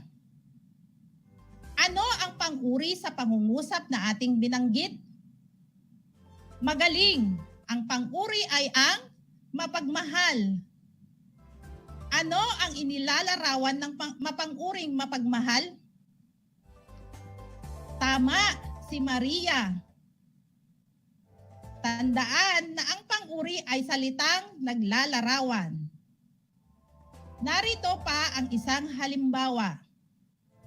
Malungkot na umalis si tatay patungong Saudi. Babasahin kong muli. Malungkot na umalis si tatay patungong Saudi. Nasaan kaya ang pang-abay sa aking pangungusap na binanggit? Magaling! Ang pang-abay ay ang salitang malungkot. Nasaan naman ang pandiwa sa pangungusap na aking binanggit? Tama! Ang pandiwa ay ang salitang umalis. Ako ay nagagalak dahil lubos ninyong naunawaan ang ating aralin. Upang matiyak ko kung natutuhan ninyo ang ating aralin, narito ang isa pang gawain. Hanapin ang pahina 12 mula sa inyong module sa Filipino 4. Handa na ba ang lahat? Kung ganon, umpisahan na natin. Babasahin ko muna ang panuto. Kompletuhin ang usapan sa ibaba. Punan ng tamang pang-abay o pariralang pang-abay ang bawat patlang. Piliin ang inyong sagot mula sa kahon. Kompletuhin ang usapan sa ibaba. Punan ng tamang pang-abay o pariralang pang-abay ang bawat patlang. Piliin ang inyong sagot mula sa kahon. Patingin naman ng thumbs up kung nasundan nyo ang panuto. Ayan, kitang-kita ko ang inyong reaksyon. Narito ang ating pagpipilian. A. Gaanong matibay. B. Matyagang kinukumpuni. C. Maayos. D. Kaagad. E. Masira. Uulitin natin ang mga pagpipilian. A. Gaanong matibay. B. Matiyagang kinukumpuni. C. Maayos. D. Kaagad. E. Masira. O Perry, kamusta kayo? Nasira ba ang inyong bahay? Sa awa ng Diyos, Mary, maayos naman ang aming bahay. Unang patlang, kasi ni tatay ang aming bubong. Nilagyan niya ng mga pabigat para hindi. Pangalawang patlang, liparin ang hangin. Kami ay may ilang bahaging nasira. Lumipat kami sa ating paaralan. Hindi kasi, pangatlong patlang, ang aming bahay.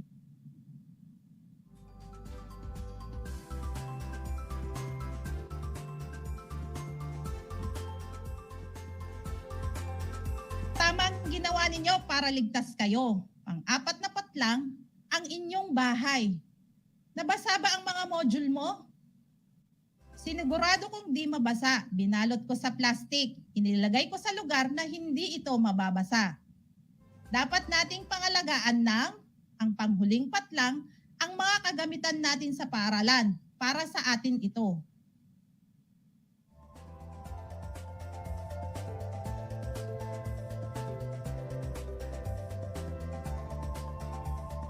Ito ang mga kasagutan sa ating pagsasanay. Unang bilang, letter B, matiyagang kinukumpuni. Pangalawang bilang, letter D, kaagad. At ang pangatlo, letter A, gaanong matibay. Pang-apat, letter E, masira. At ang panghuli, letter C, maayos. Inuulit ko, ito ang mga tamang kasagutan sa ating pagsasanay. Unang bilang, letter B, matiyagang kinukumpuni. Pangalawang bilang, letter D, kaagad. Pangatlong bilang, letter A, gaanong matibay. Ang pang-apat na bilang, letter E, masira. At ang panghuli, letter C, maayos. Ganito rin ba ang ginawa mo o kinalabasan ng ginawa mo? Mahusay! Nagagalak ako at nasundan mo ng mabuti ang panutong inyong napakinggan. Great job, kids! Muli, mga batang mag-aaral sa ika-4 na baitang, ngayon ang tanong, ano na ang kaibahan ng pang-uri sa pang-abay? Ang pang-uri ay ang mga salitang naglalarawan sa pangalan, ngunit ang pang-abay ay naglalarawan sa pandiwa, pang-uri at maging sa kapwa nito, pang-abay. Inuulit ko mga bata, ang pang-uri ay ang mga salitang naglalarawan sa pangalan, ngunit ang pang-abay ay naglalarawan sa pandiwa, pang-uri at maging sa kapwa nito, pang-abay.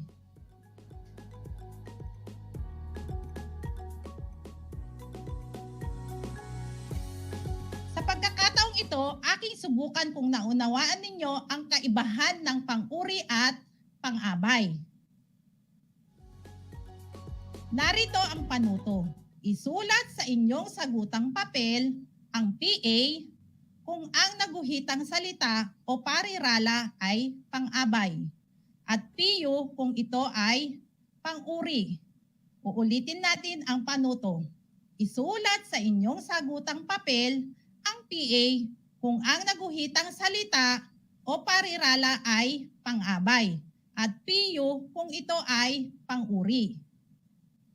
Unang bilang, magalang na sumunod ang anak sa ipinag-utos ng ina. Magalang na sumusunod ang anak sa ipinag-utos ng ina.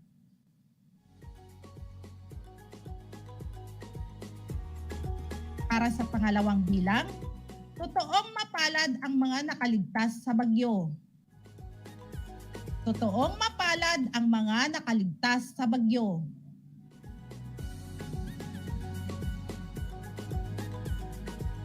Pangatlong bilang, matulungin si Mark sa mga taong nangangailangan. Matulungin si Mark sa mga taong nangangailangan.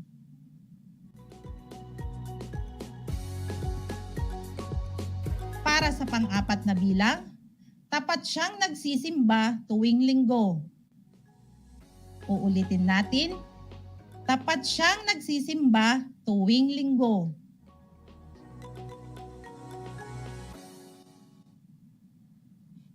At para sa panghuling bilang, mapagmahal na kapatid at anak si Gab. Para sa panghuling bilang, mapagmahal na kapatid at anak si Gab.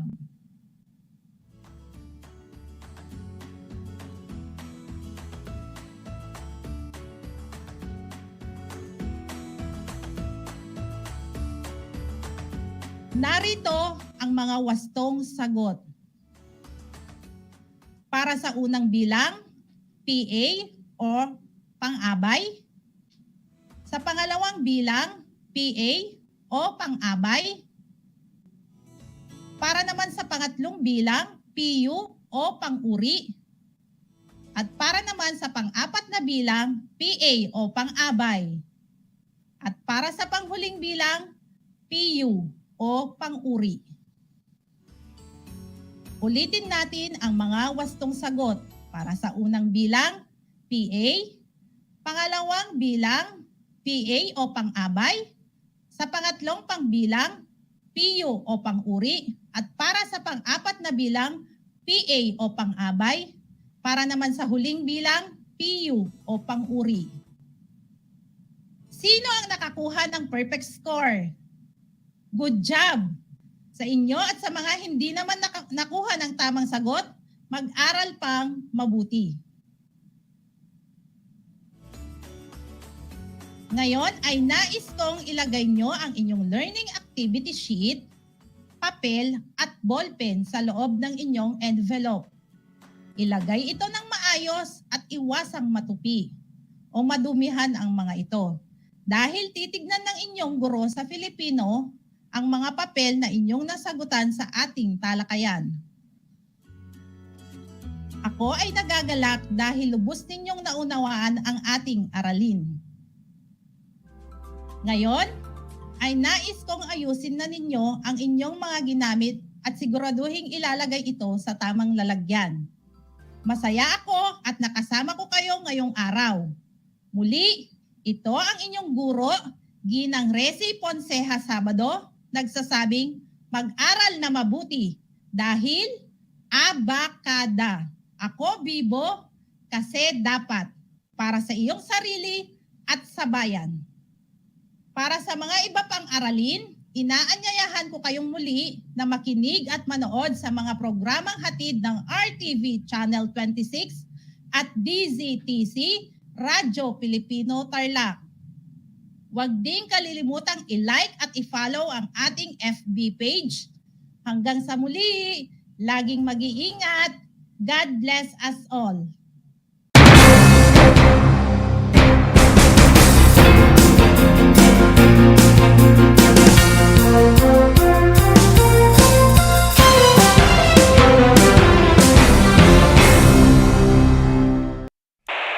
Bahagi mo Radyo Pilipino saan mang bahagi ng Pilipinas, saan mang bahagi ng mundo, anumang uri ng pamumuhay, kabahagi mo Radyo Pilipino. Radyo Pilipino sumasahim papawid sa DWPR 1296 Dagupan, DZTC 828 Tarlac, DZLT 1188 Lucena, DZYM 1539 Mindoro, DWRL 1080 Legazpi, DWRN 657. Naga DYRB 540. Cebu DYRL 1035. Bacolod DYRL 1134. Dumaguete DXCO 1044. Cagayan de Oro DXGS 765. General Santos DXOC 1494. Osamis DXOW 981. Davao at Radio Pilipino Podcast Center Manila. Ito ang kabahagi mo, Radio Pilipino. Napapakinggan on air and online sa buong mundo sa pamamagitan ng www.radiopilipino.com. Impormasyong may kalidad at serbisyong may halaga. Kasama, katuwang, kapinoy, kabahagi mo, Radio Pilipino. Radio Pilipino.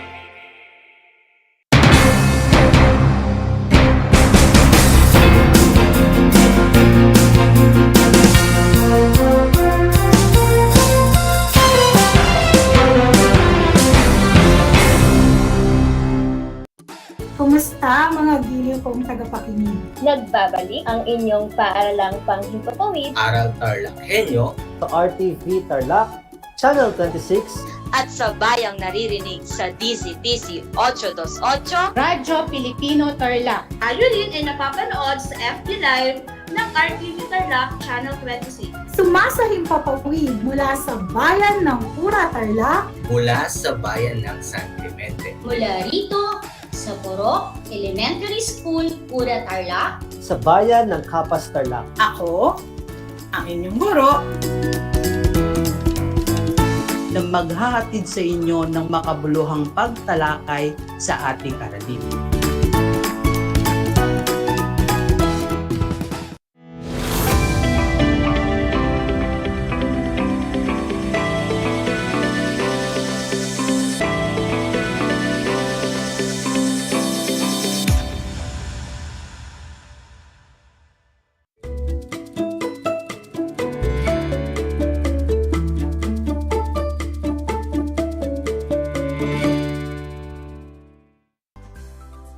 Sa ating Project Shine, Aral TarlakHenyo ng SDO Tarlac Province.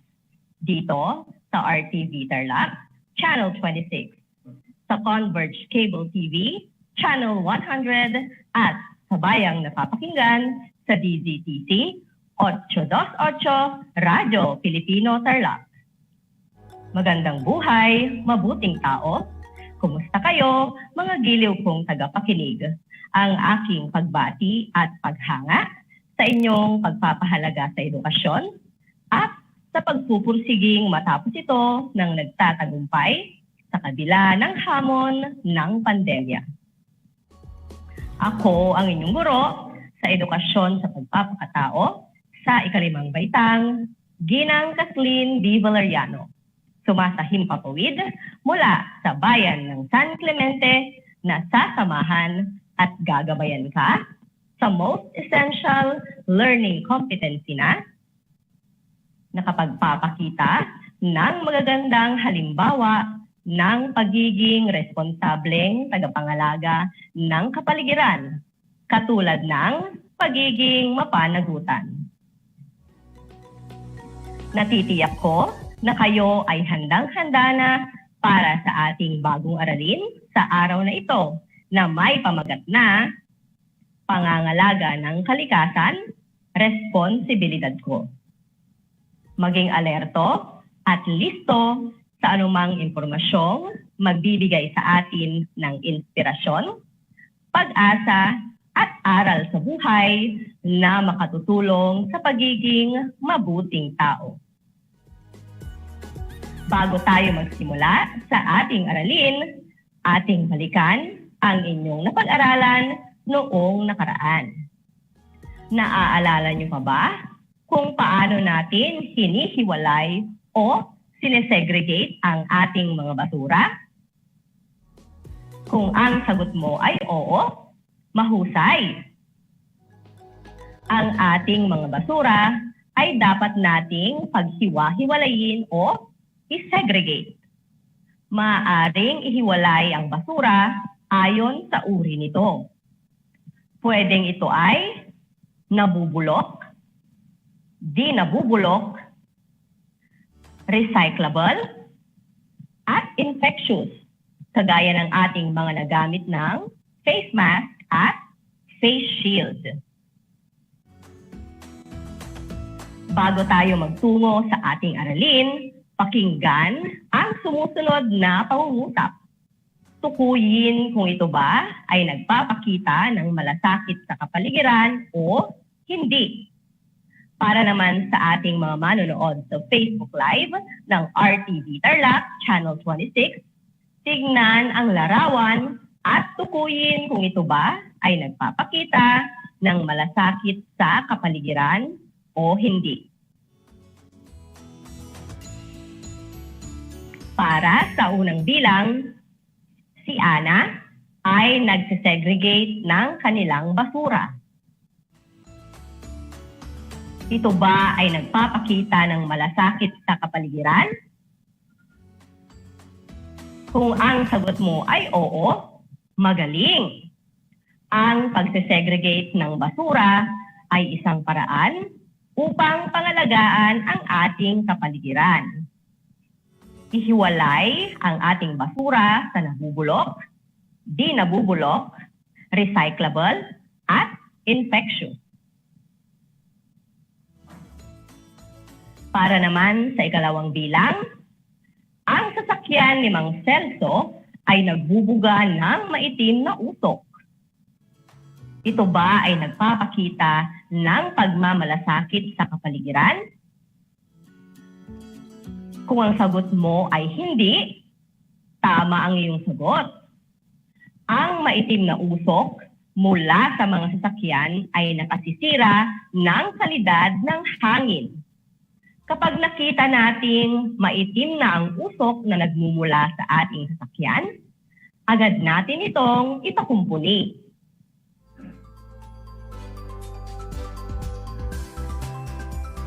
Para sa ikatlong bilang, ang mga batang scout ng Maligaya Elementary School ay nagtatanim ng mga puno sa bakanteng lote. Ang gawaing ito ba ay nagpapakita ng pangangalaga sa kalikasan o kapaligiran? Kung ang sagot mo ay oo, mahusay. Tama na naman ang iyong sagot.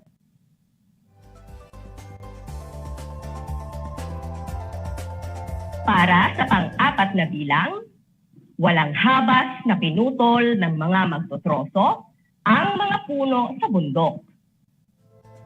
Ito ba ay nagpapakita ng pangangalaga sa kapaligiran? Kung ang sagot mo ay hindi, tama ito. Dahil ang illegal logging ay nakasisira sa ating kalikasan. Para sa ikalimang bilang, si Lino ay nagtatapon ng kanilang basura sa ilog na malapit sa kanilang bahay. Sa tingin mo, ito ba ay nagpapakita ng pangangalaga sa kapaligiran? Kung hindi ang iyong sagot, ay tama na naman ang iyong obserbasyon. At para naman sa panghuling bilang, ang factory ni Mr. Francisco ay nagtatapon ng kanilang mga basura sa ilog. Nagpapakita ba ito ng pangangalaga sa kapaligiran? Kung ang iyong sagot ay hindi, magaling. Tama ang iyong sagot. Lahat tayo ay may tungkulin at responsibilidad na nakaatang sa ating mga balikat na kailangan nating gawin at isakatuparan. Bilang isang mag-aaral, dapat alamin ang mga paraan sa wastong pangangalaga ng kapaligiran. Kailangan tayong maging isang responsableng mamamayan tungo sa isang magandang kinabukasan. Kung hangad natin ang maaliwalas na paligid, sariwang hangin, at malinis na bukal ng tubig, lagi nating pakatandaan na ito ay nakasalalay lahat sa ating mga kamay. Pangalagaan, ingatan, at gamitin ito ng wasto. Upang ating malaman ang iba't ibang paraan ng pagpapakita nyo ng magandang halimbawa ng pagiging responsableng tagapangalaga ng kapaligiran sa pamamagitan ng pagiging mapanagutan, maaari kayong mag-share ng mga ito. I-comment ang mga ito sa ating Facebook page at atin itong babasahin maya-maya lamang.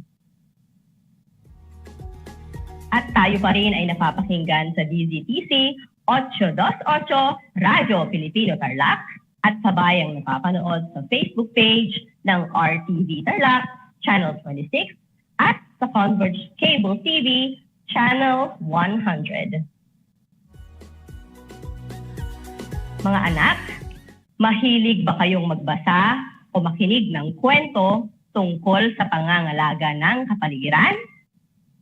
Kung gayon, inyong basahin o inyong pakinggan at unawain ang maikling kwento tungkol sa pagiging responsable na pinamagatang Ang Martes ay Basura Day ni Ginang Kathleen B. Valeriano.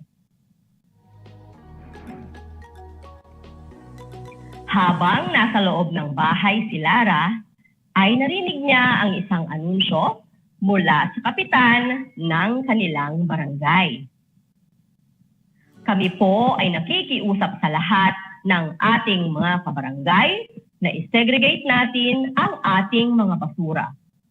Tuwing Martes ng umaga ay dadaan ang truck upang hakutin ang mga basurang hindi nabubulok. Inuulit ko, mga basurang hindi nabubulok lamang ang kukunin ng truck ng basura. Dagdag pa nito.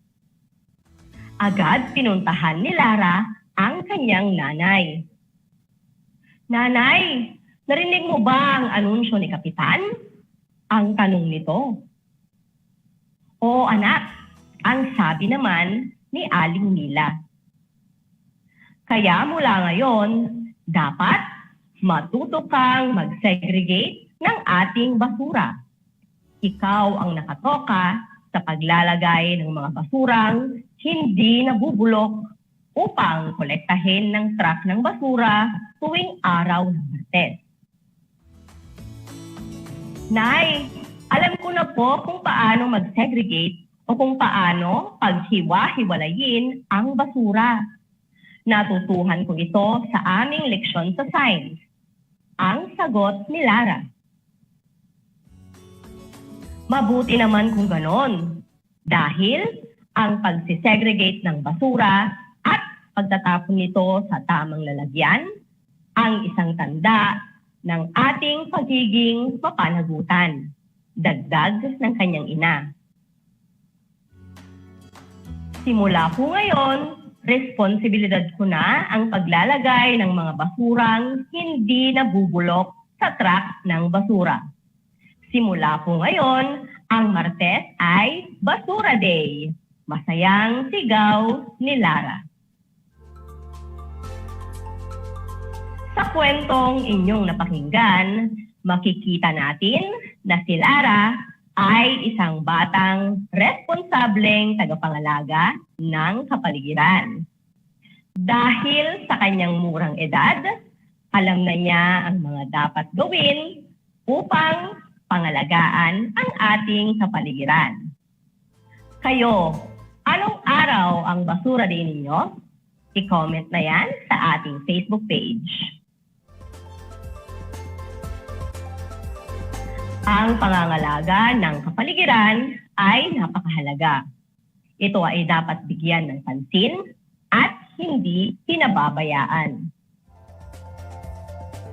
Kapag hinayaan natin na masira ito, magdudulot ito ng masamang epekto tulad ng pagkakaroon ng matinding pagbaha, polusyon, pagguho ng lupa, at marami pang iba na makasasama sa kalikasan. Upang maiwasan ang sakunang dulot nito, bawat isa sa atin ay may responsibilidad na dapat gampanan sa pangangalaga ng kapaligiran. Ang ilan sa mga ito ay ang sumusunod. Una, huwag magtapon ng basura kung saan-saan. Ilagay ito sa tamang lalagyan. Kung wala kang makitang basurahan, maaari mong itong ilagay sa iyong bulsa o sa loob ng iyong bag at itapon ito kapag may nakita ka ng basurahan. Maaari mo ding iuwi ang iyong basura sa bahay at itapon upang maiwasan ang pagkalat nito.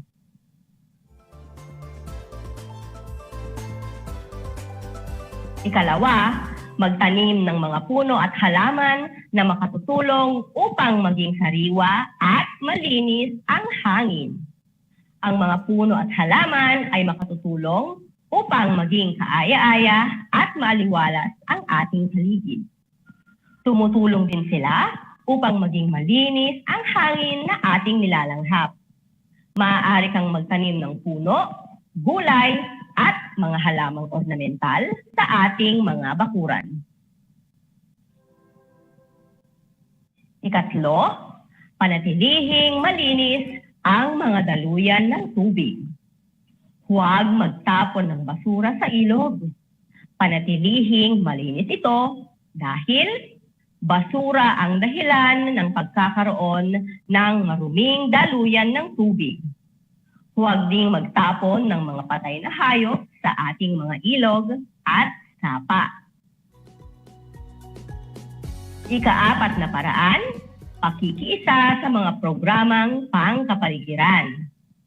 Ang pagsali sa mga programang pangkapaligiran ay isa sa mga paraan upang ating ipakita ang pagiging mapanagutan. Maraming mga programang pangkalikasan ang maaari mong salihan, kagaya ng tree planting activities, cleanup drive, at fun run. Ikalima, pagiging mapanuri sa mga iligal na gawain na nakasisira sa kapaligiran. Kapag may nakitang mga iligal na gawain, kagaya ng illegal logging, ay kaagad itong isumbong sa kinauukulan. Isumbong din ang mga nagsusunog o nagsisiga na nakasasira din sa ating kapaligiran. Mahalagang tandaan mga anak na ang kalikasan ay tunay nating tahanan, kaya dapat lamang natin itong ingatan at alagaan. Sa puntong ito, panahon na upang ating alamin kung kayo ay may natutuhan mula sa ating aralin sa pamamagitan ng munting pagsusulit. Sa lahat ng manonood sa FB Live, gamitin ang chat box para sa inyong mga kasagutan. Ihanda naman ang panulat at sagutang papel sa lahat ng mga nanonood sa telebisyon at nakikinig sa radyo. Para sa panuto, iguhit ang masayang mukha kung ang pangungusap ay nagsasaad ng pagiging responsableng tagapangalaga ng kapaligiran at malungkot na mukha naman kung hindi. Isulat ito sa inyong sagutang papel. Uulitin ko ang panuto, iguhit ang masayang mukha kung ang pangungusap ay nagsasaad ng pagiging responsableng tagapangalaga ng kapaligiran at malungkot na mukha naman kung hindi. Para sa unang bilang, pansamantalang ibinunsa ni Andre ang balat ng candy dahil wala siyang makitang basurahan. Uulitin ko, pansamantalang ibinulsa ni Andre ang balat ng candy dahil wala siyang makitang basurahan. Kung ang sagot mo ay masayang mukha, magaling, tama ka. Kung ikaw ay merong basura, Maaari mo itong ilagay sa iyong bulsa o sa iyong bag. Itapon mo ito ng tama kapag nakakita ka na ng basurahan. Huwag itong itapon kung saan-saan. Para sa ikalawang bilang, tinahi ng nanay ni Jen Rose ang ginamit niyang bag noong nakaraang pasukan para gamitin muli. Nang hihinayang siyang itapon ito at bumili ng bagong bag. Ulitin ko, tinahi ng nanay ni Jen Rose ang ginamit ng bag noong nakaraang pasukan para gamitin muli. Nang hihinayang siyang itapon ito at bumili ng bagong bag. Kung ang iyong sagot ay masayang mukha, mahusay, tama ang iyong sagot. Kung may mga gamit tayo na maaari pang gamitin, huwag na tayong bumili ng bago. Sa ganitong paraan, nakatutulong tayo upang mabawasan ang basura sa ating paligid. Para sa ikatlong bilang, nagwalis si Dayan ng kanilang bakuran. Pinaghalo-halo niya ang mga plastic, papel at dahon sa compost pit. Uulitin ko, nagwalis si Dayan ng kanilang bakuran. Pinaghalo-halo niya ang mga plastic, papel at dahon sa compost pit.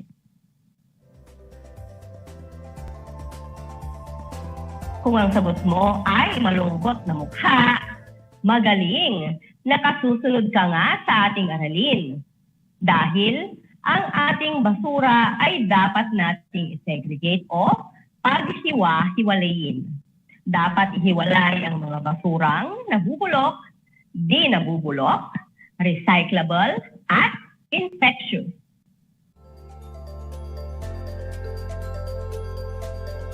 Para sa ika-4 na bilang, sinunod ng pamilya ni Christian Denver ang ordinansa ng kanilang barangay na tapat ko, linis ko. Ulitin ko, sinunod ng pamilya ni Christian Denver ang ordinansa ng kanilang barangay na tapat ko, linis ko. Kung ang sagot mo ay masayang mukha, tama ito, napakahusay.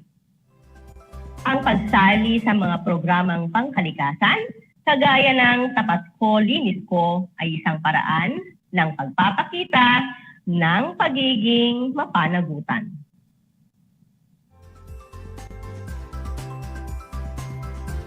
At para naman sa panghuling bilang, pinaghiwa-hiwalay ni Mayan ang kanilang basurang nabubulok, di nabubulok at recyclable. Pinaghiwa-hiwalay ni Mayan ang kanilang basurang nabubulok, di nabubulok at recyclable. Kung ang isinagot mo ay masayang mukha, magaling. Tama ito. Ang simpleng pagsisegregate o paghiwa-hiwalay ng ating basura ay isang paraan upang ipakita ang ating malasakit sa ating kapaligiran. Binabati ko kayong lahat mga anak sapagkat natitiyak kong nakuha ninyong lahat ang tamang sagot sa ating pagsusulit. Mula sa akin, tanggapin ninyo ang mga salitang magaling at mahusay, mabuting tao. Inyong tandaan na tayo ay nilikha ng Diyos upang maging katiwala ng kalikasan. Kaya marapat lamang na tayo ay maging responsable at mapanagutan sa ating kapaligiran.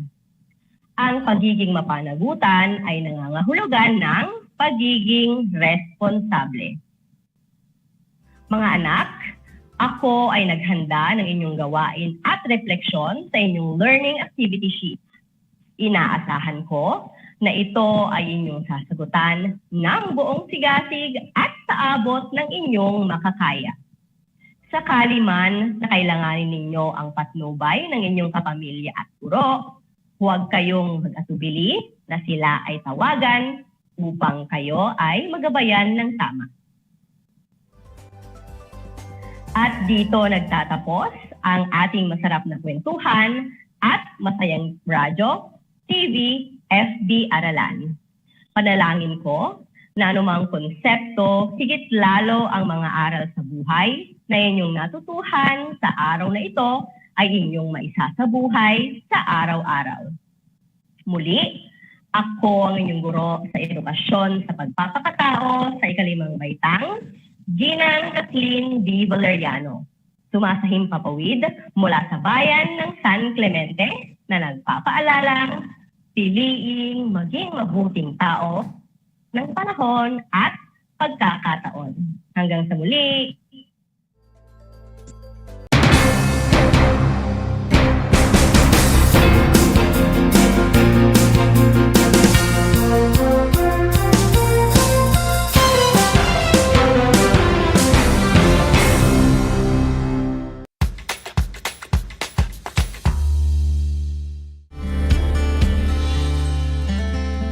Alam niyo ba na ang Pilipinas ay mayroong 7,641 islands? Mula sa bilang na 7,107 islands, nadagdagan ito ng 534 na isla noong 2017. Tanging 2,000 lamang sa mga islang ito ang natitirhan. Alam niyo na! Yan ang mga isla sa Pilipinas. Did you know that children learn more when they initiate an activity and are actively engaged in it? This is your science teacher broadcaster, Princess Diana L. Ronquillo for Aral TarlakHenyo. Let's learn science together on Aral TarlakHenyo. Catch us live every Monday to Friday from 8:30 a.m. to 5:30 p.m. Watch Aral TarlakHenyo on RTV Tarlac, Channel 26, simulcast over Radyo Pilipino, DZTC 828 kHz, and streamed live on FB page and YouTube channel of RTV Tarlac, Channel 26.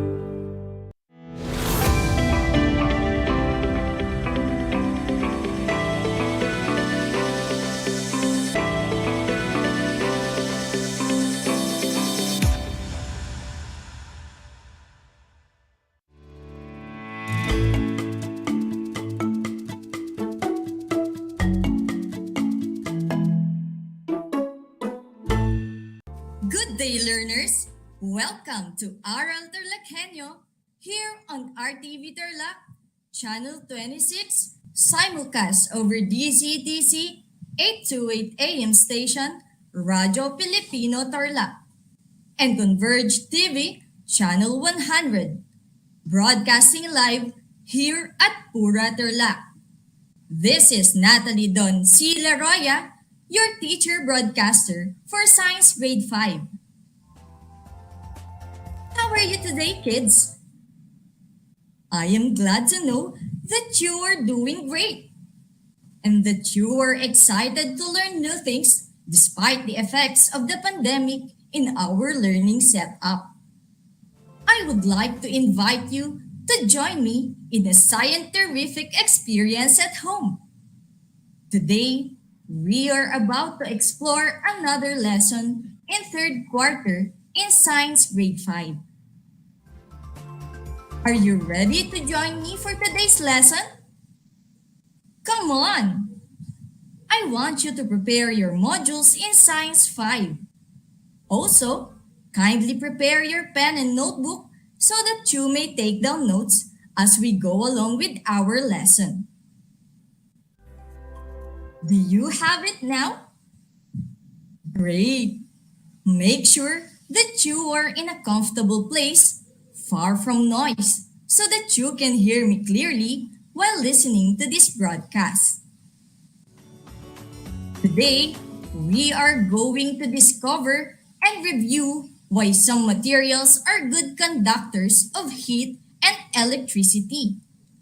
After this learning episode, you are expected to determine if a given material is a good conductor of heat and electricity. But before that, let us try to recall the concepts that you have learned last time about conductors and insulators. You have learned last time that insulators are are non-conductors of heat and electricity. These are materials that do not allow heat and electricity to pass through them.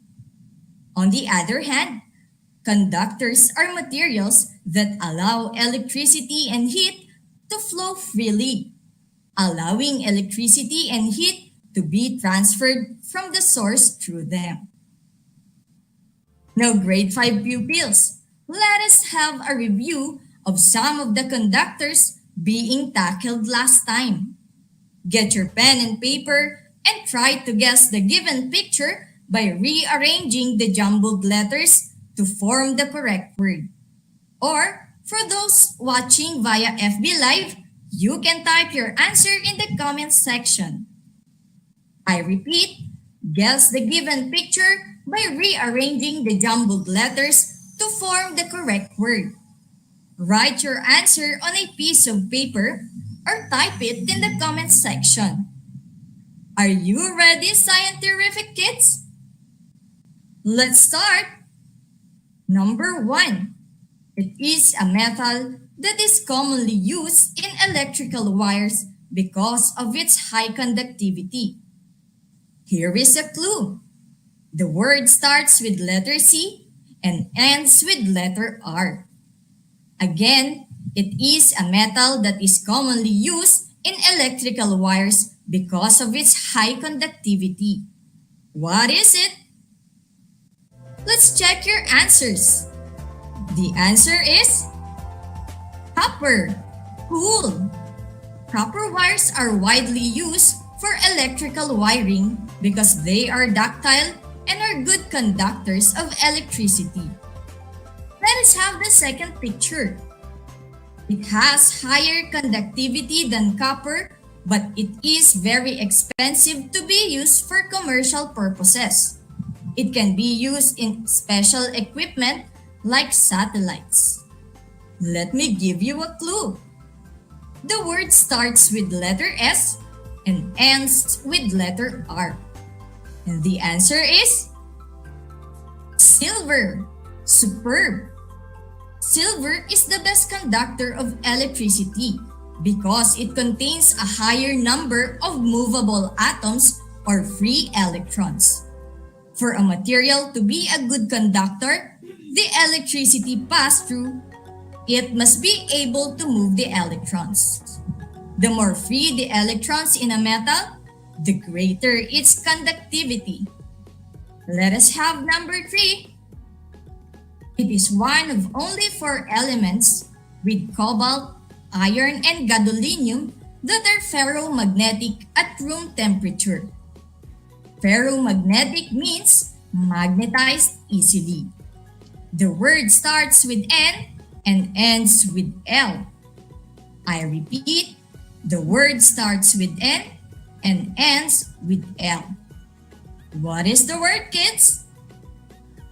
The word is nickel. Nice!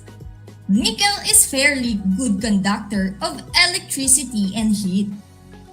Number 4. Here is the description. It is the most abundant metal and a very good conductor of both electricity and heat.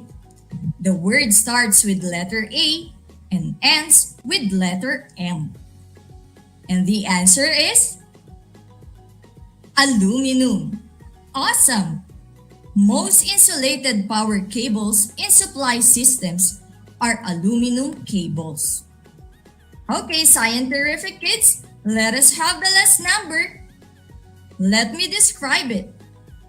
In a nutshell, it is able to conduct electricity due to dissolved ions and impurities within it.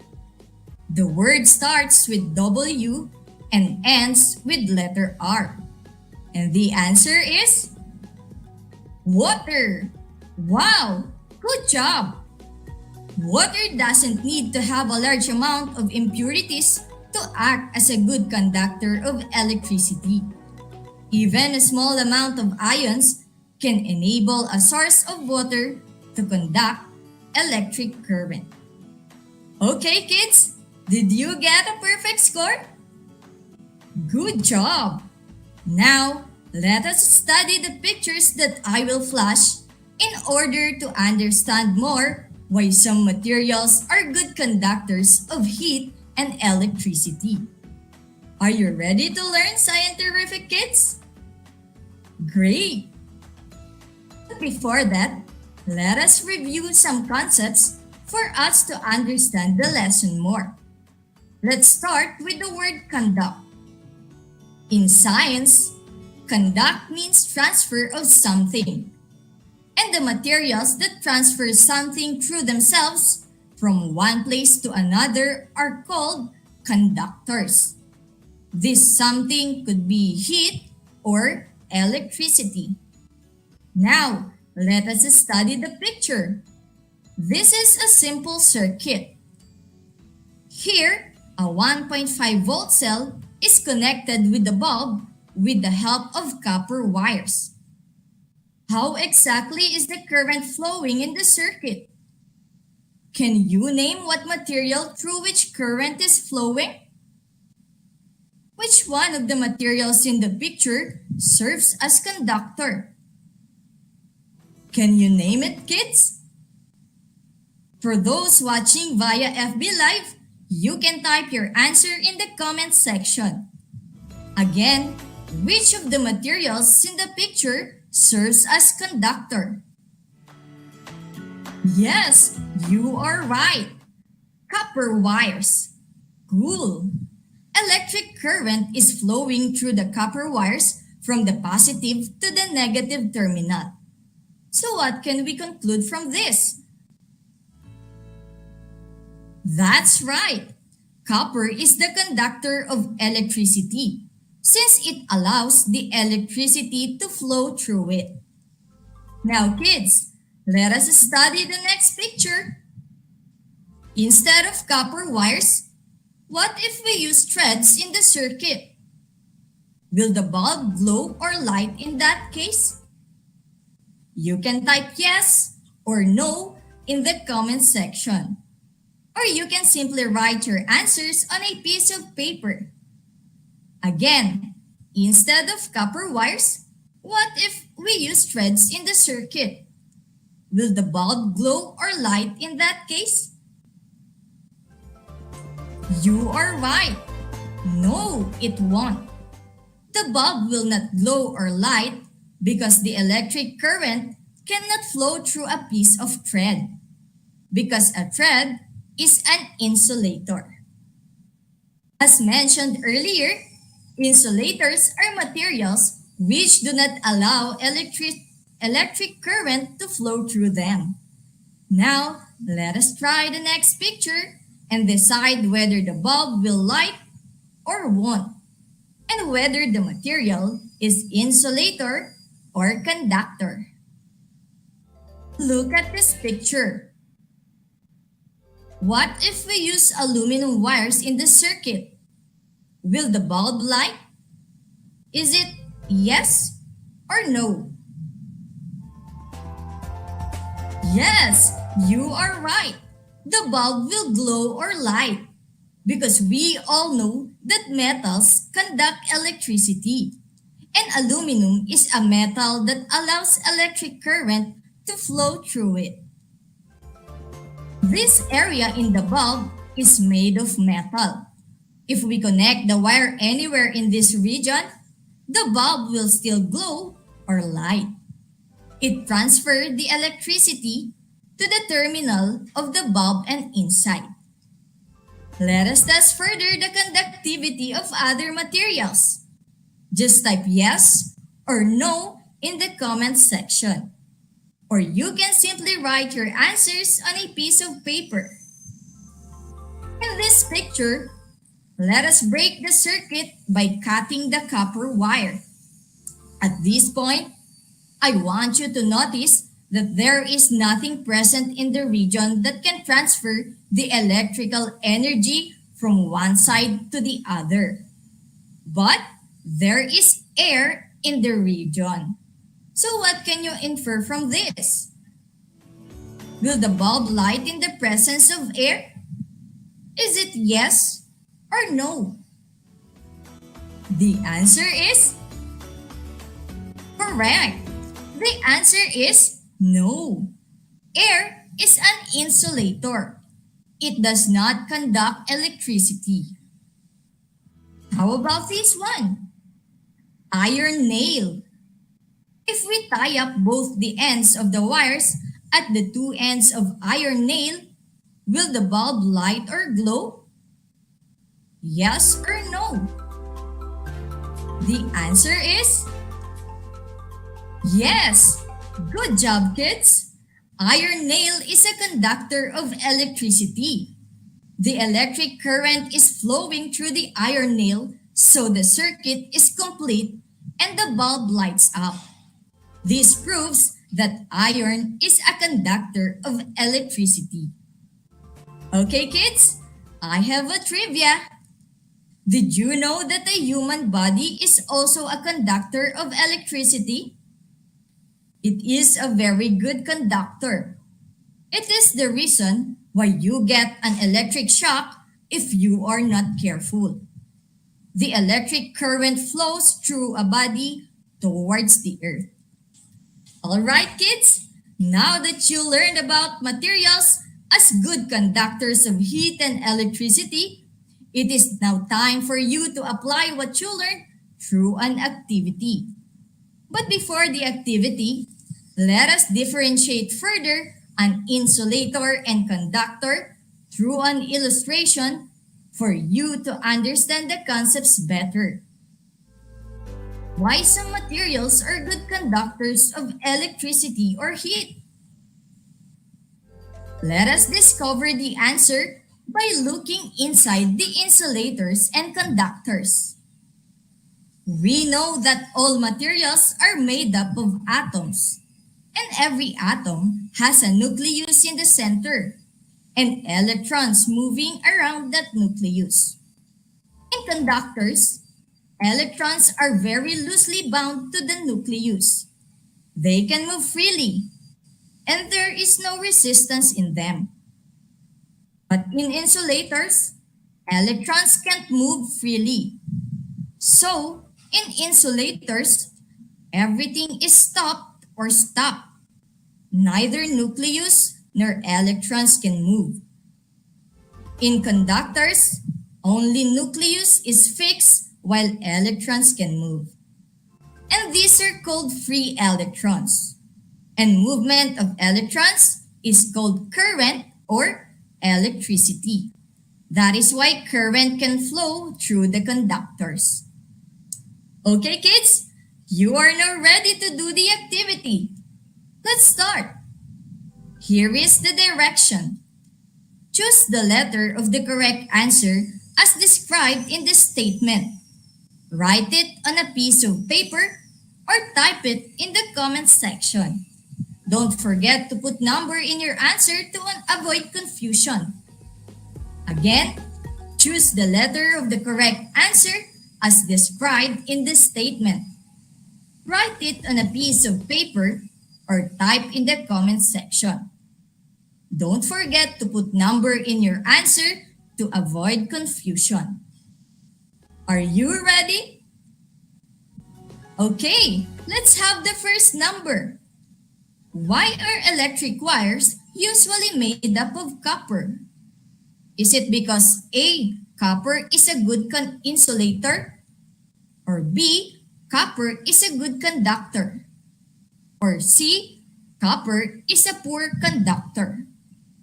I repeat the question. Why are electric wires usually made up of copper? The answer is letter B. Brilliant! Copper is a reddish-orange, soft and malleable or low hardness metal that is a good conductor of heat and electricity. Let's move on to number 2. Which of these materials allow electricity to flow? A, iron nail, B, plastic, or C, wood?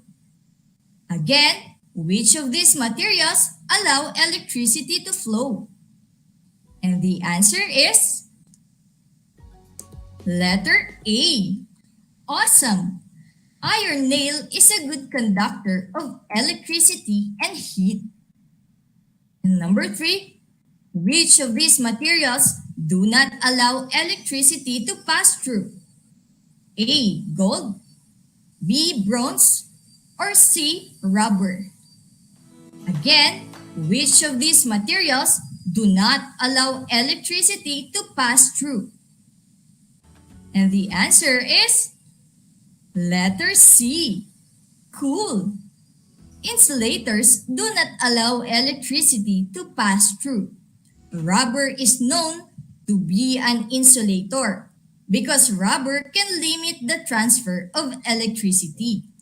The rubber properties prevent the electrons to be able to freely move, and the addition of the electrons being tightly bounded makes rubber a good insulator. Did you get everything right? Great! Okay, count the number of the correct items. For those who got the perfect score, excellent. For those who got 2 out of 3, good job. For those who got 1 and below, still, good job for trying. Do not lose hope and keep on studying the lessons for you to get a high score. Alright kids, let us have our last activity to test what you have learned from today's lesson. Are you ready? Cool! Here is the instruction. Write the word yes if the given material is a good conductor of heat and electricity, and write no if not. Write the answer in your notebook or on a piece of paper. Or for those who are watching through FB Live, you can type your answers in the comments section. I repeat, write the word yes if the given material is a good conductor of heat and electricity, and write no if not. For number 1, plastic straw. Is it a good conductor of heat and electricity? Yes or no? Number 2, wooden chopsticks. Number 3, water. Number 4, gold bars. And number 5, air. I repeat, number 1, plastic straw. Number 2, wooden chopsticks. Number 3, water. Number 4, gold bars. And number 5, air. Okay, let's check your answers. For number 1, plastic straw, the answer is no. Materials made from plastic are insulators and do not conduct electricity. How about number 2, wooden chopsticks? The answer is no. Like plastics, wooden materials are poor conductors of heat and electricity. Number 3, water. The answer is yes. Water doesn't need to have a large amount of impurities to act as a good conductor of electricity. Even a small amount of ions can enable a source of water to conduct electric current. Number 4, gold bars. The answer is yes. Gold is used as a contact metal in the electronics industry, as it is a good conductor of both electricity and heat. And for the last number, air. The answer is no. Air is an insulator. It does not conduct electricity. Did you get everything right? Great! For those who got low scores, still, good job for trying. Do not lose hope and keep on studying the lessons. Okay kids, to wrap everything up that we have talked about in this lesson, let us take note of the following. Why some materials are good conductors of electricity or heat? In conductors, electrons are very loosely bound to the nucleus. They can move freely. There is no resistance in them. While in insulators, electrons can't move freely. So in insulators, everything is stopped or stuck. Neither nucleus nor electrons can move. In conductors, only nucleus is fixed while electrons can move. And these are called free electrons. And movement of electrons is called current or electricity. That is why current can flow through the conductors. Now, scientific kids, I hope you learned a lot today. If you have queries about our lesson for today, just text me at my number 0966 7955 Again, if you have queries about our lesson for today, just text me at my number 0966 7955 This is Project Shine Aral TarlakHenyo, brought to you by the Department of Education, Division of Tarlac Province, in cooperation with DZTC 828 AM station and RTV Tarlac Channel 26 and Converge TV Channel 100. This is your science anchor teacher, Ma'am Natalie Don, wishing you a scientific day.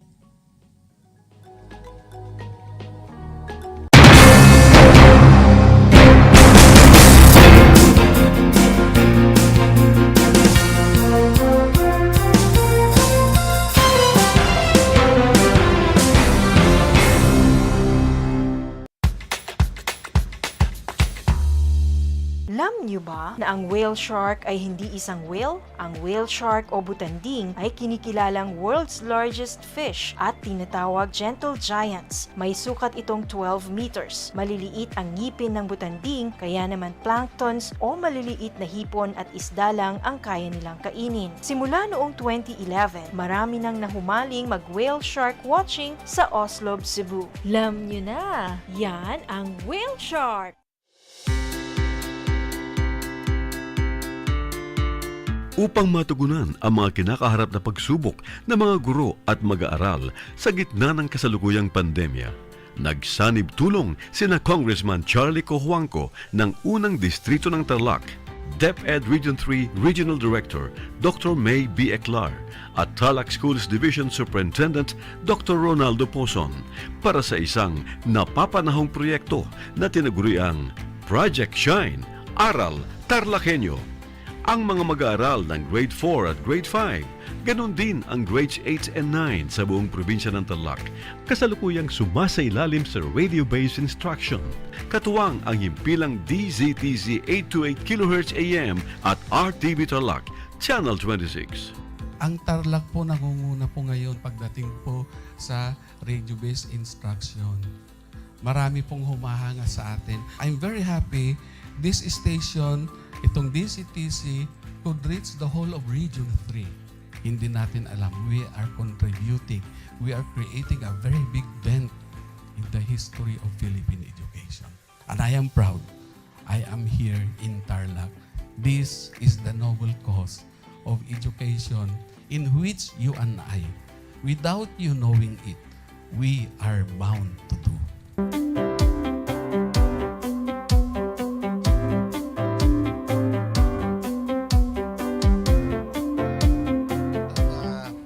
Project natin na Project Shine is a natural consequence dahil sa nangyari sa buong mundo. Let's continue to work together.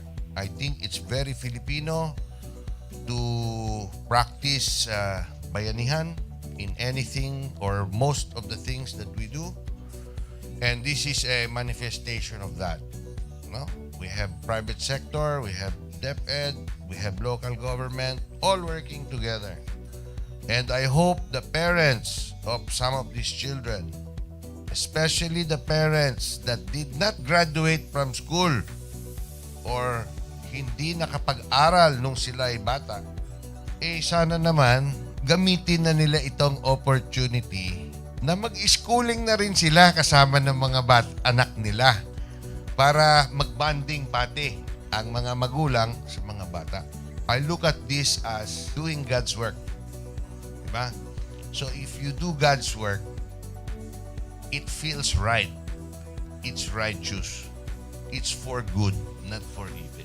Good morning and happy learning, grade 4. Welcome to Aral TarlakHenyo here on RTV Tarlac, Channel 26. Simulcast over DZTZ 828, Radio Filipino Tarlac. I am Teacher Mercy Pacheco Bognot. This is Alistair Aidatu. I am Marie Josephine B. Andrade. I am Teacher Princess Marie M. Dueñas, and I will be your teacher broadcaster for today.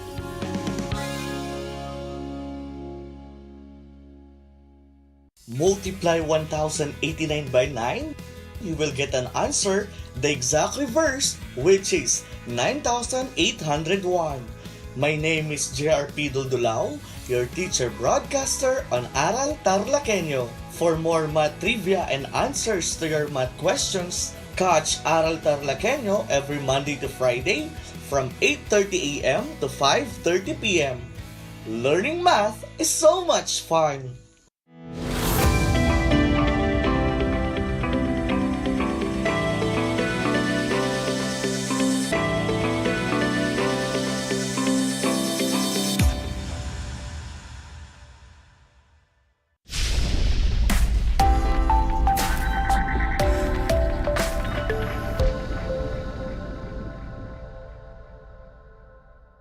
Good morning, everyone. Hello, grade 5 learners.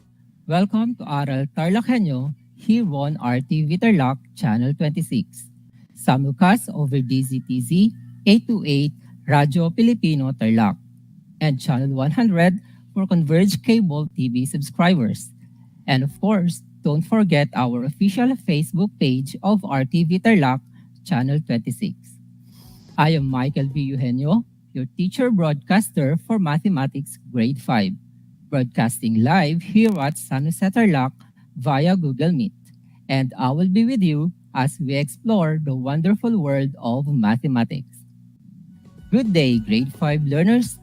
Join me as we welcome another day of fun and exciting learning for today. To keep you going, make sure that you are in a comfortable place so that you can listen properly and attentively. Prepare your pencil or ball pen, paper or notebook, learner's material, and of course, don't forget a bottle of water beside you to keep you hydrated. Are you all set? All right, buckle up as we begin the lesson in identifying the terms related to circle. But wait, let us revisit the skills you acquired in the previous lesson about describing and comparing properties of polygons and congruent polygons with Teacher Agnes Valdez. To test your understanding, let's try the following activity. If you are listening to our radio station, you may write your answer in your notebook. And for those who are watching via Facebook Live, you may type in your answers in the comments section of our Facebook live streaming. Are you ready? Let's begin. Choose the letter of the correct answer. Number 1. What do you call a polygon whose all sides and angles are equal? A. Regular polygon. B. Irregular polygon. You have 5 seconds to answer.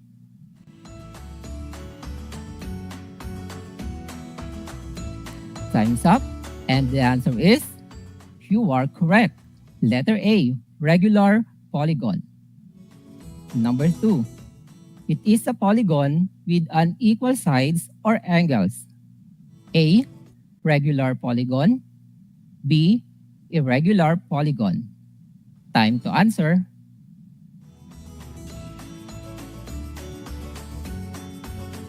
And the answer is, that is right. Letter B, irregular polygon. Number 3. Circle is an example of a polygon. A, true. B, false. Type in your answer.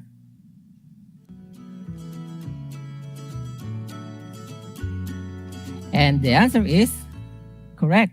Letter B, false. Because circle is an example of non-polygon. How are you doing, kids? Were you able to get the perfect score? I hope you did. If so, you are very good. If you got 2, you are still good. And for those who got 1 and below, don't worry. I know you can do better. You just have to study more. Today, we will discuss about identifying the terms related to circle. Circle can be found everywhere. And if we try to look around, we see a lot of things, right? One of them is coins. We use money to buy our needs and at the same time, keeping them for our savings. Next is a pizza pie. Another one, a wheel. And lastly, a clock. Clock is very useful. This will help us manage our daily activities. It also helps us to be on time, such as attending our lessons. What are these objects have in common? That's right. They are all circle. So, what is a circle? A circle is a set of all points in a plane with same distance from a certain point. This point is called the center of the circle. Take note, class, that a center is also part of a circle. In this circle, let's say A is the center, and the name of the circle is Circle A. Other letter can be used like B, C, D, or any letter to represent the name of the circle. Look at this figure. Let us find some of the other terms in a circle. Do you have an AB, AFR? To help you identify, here are the jumbled letters and arrange them to form a word. What is the word? Yes, it's a radius. It is part of a circle. Line segment AB or BA, because they can be interchanged, line segment AD or DA, and line segment AF or FA are radii. Radii is a plural form of radius. So, what is a radius? Radius is a line segment from the center of the circle to any point on the circle. In this figure, let us identify the radius. What are they? You are correct. Line segment AB or line segment BA. What else? Good. Line segment AF or line segment FA. Next is nice. Line segment AD or line segment DA. Another one? That's right. Line segment AH or line segment HA. Good job, class. Now you know how to identify radius. And radius is a line segment from the center of the circle to any point on the circle. Line segment AD is a radius. If we try to put another radius directly opposite to it, what do we form? Here are the jumbled letters and arrange them to form a word. That's right. It's a diameter, and it is part of a circle. Line segment DF is a diameter. So, what is a diameter? Diameter is a line segment on the circle that passes through the center of the circle. It is twice the radius. Let's have an example. in circle A, which is an example of diameter. That's cool. Line segment BF or line segment FB is the diameter because it passes through the center of the circle. Line segment DB is a diameter, and if we remove half of the diameter, we form radius. Radius is 1/2 of diameter, and diameter is twice the radius. It's great, right? Always remember that diameter is a line segment on the circle that passes through the center of the circle.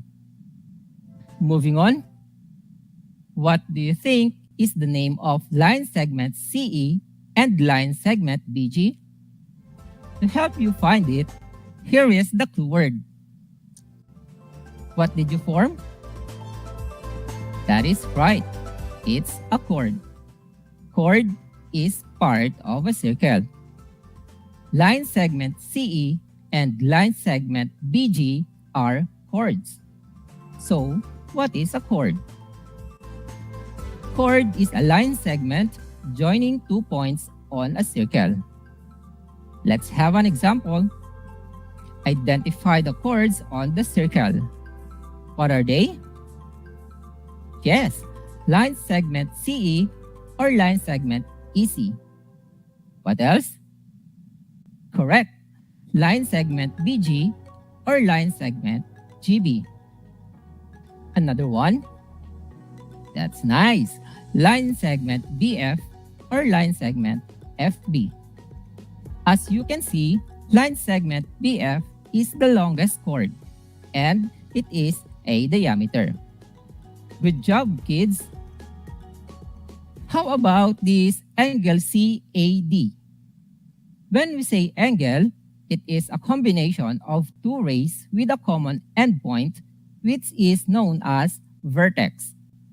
Do you have an idea what is this angle?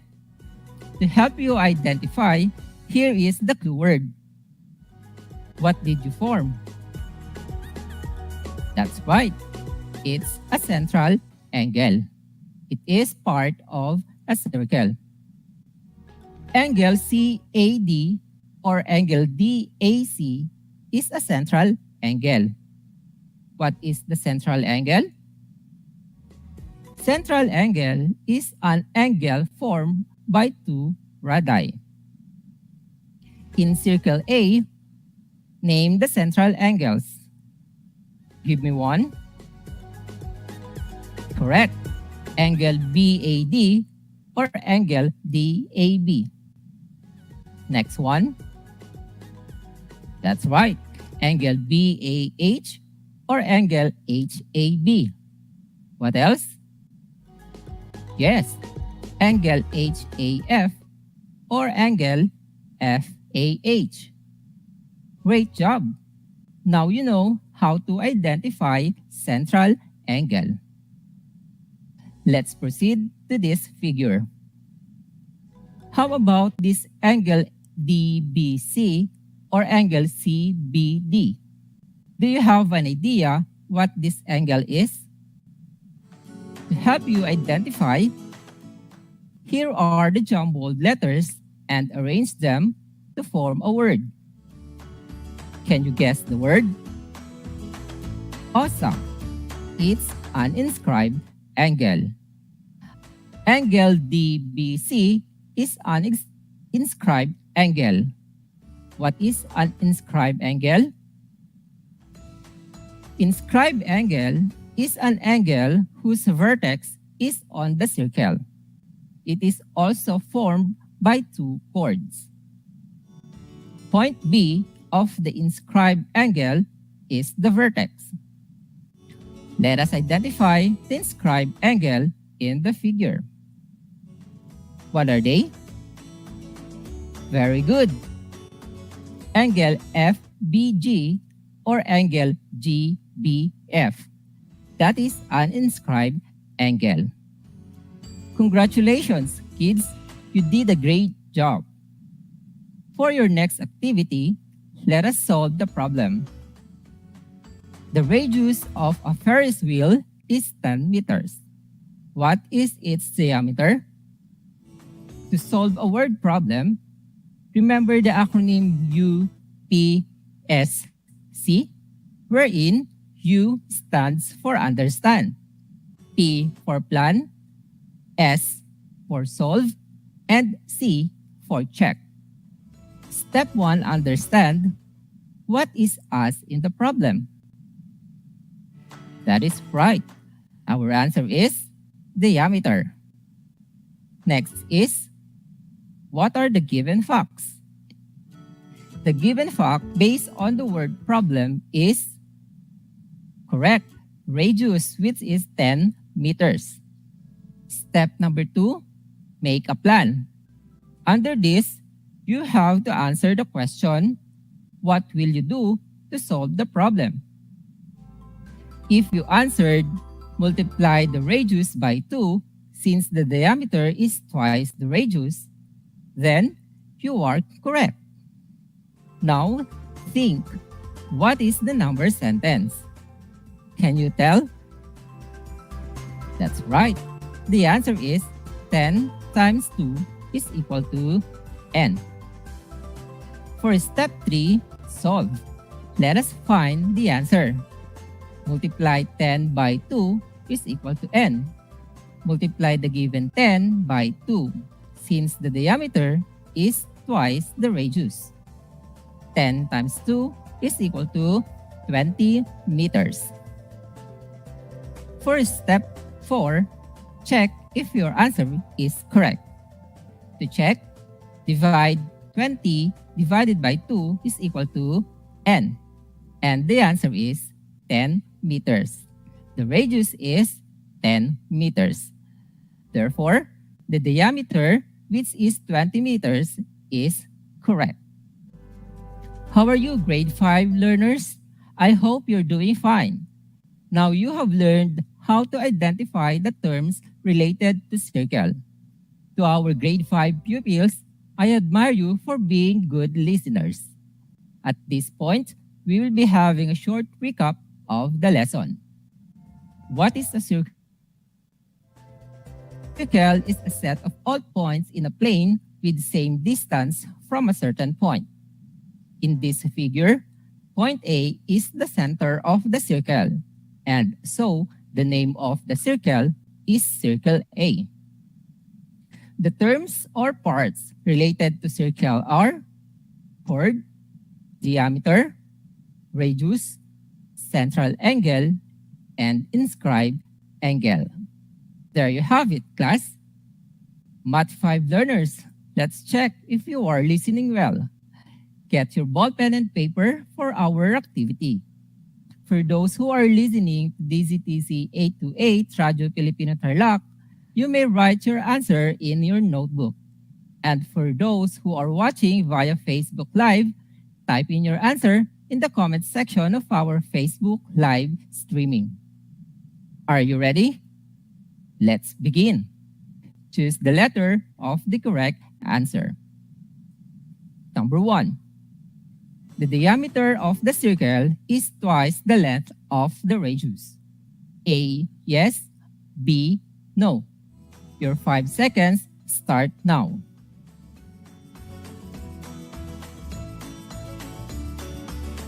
And the answer is A, yes, because radius is half of diameter. Number 2. The vertex of the central angle is the center of the circle. A, yes. B, no. 5 seconds to answer.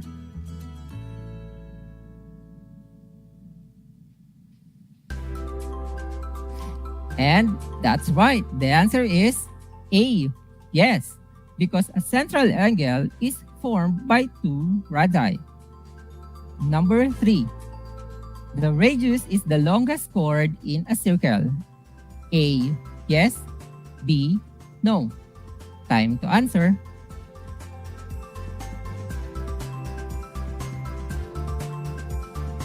Time's up. The answer is correct. Letter B, no. Because the longest chord in a circle is the diameter, not the radius. Number 4. If a radius measures 12 centimeter, then the measure of the diameter is 6 centimeter. A. Yes. B. No. 5 seconds.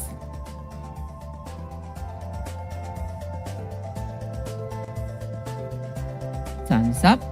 What is the answer? Yes, the answer is B. No. The diameter is 24 centimeter, since diameter is twice the radius. And lastly, number 5, the vertex of an inscribed angle is any point on the circle. A. Yes. B. No. Time to answer.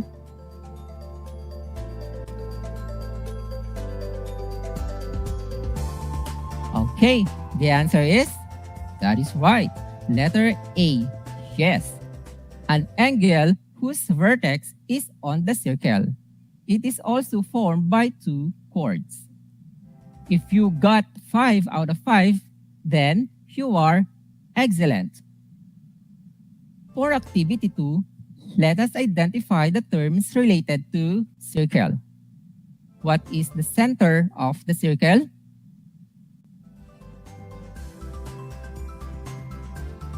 Correct.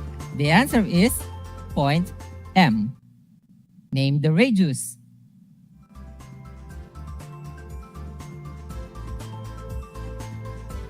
They are correct. Line segment ME or line segment EM. What else?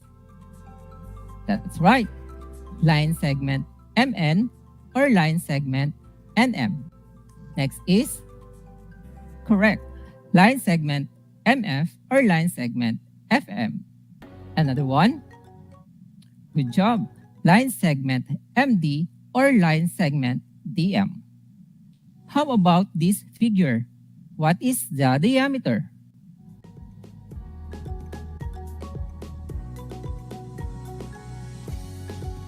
Very good. The diameters are line segment FD or line segment TF. Do we still have? All right, we only have one diameter, and that is line segment FD or line segment DF. Moving on, name the central angles.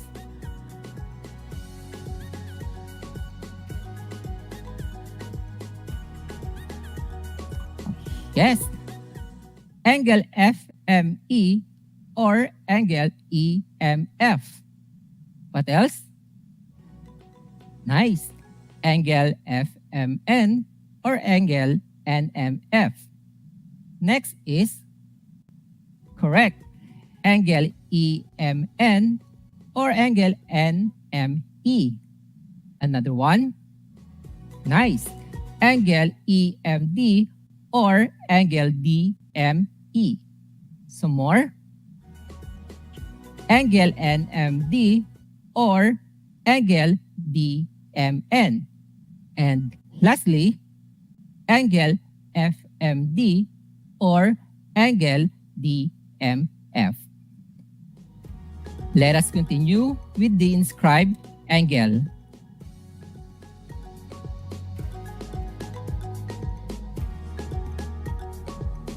Very good. Our inscribed angle is angle DFL or angle LDF. How about this one? Let's name the chords.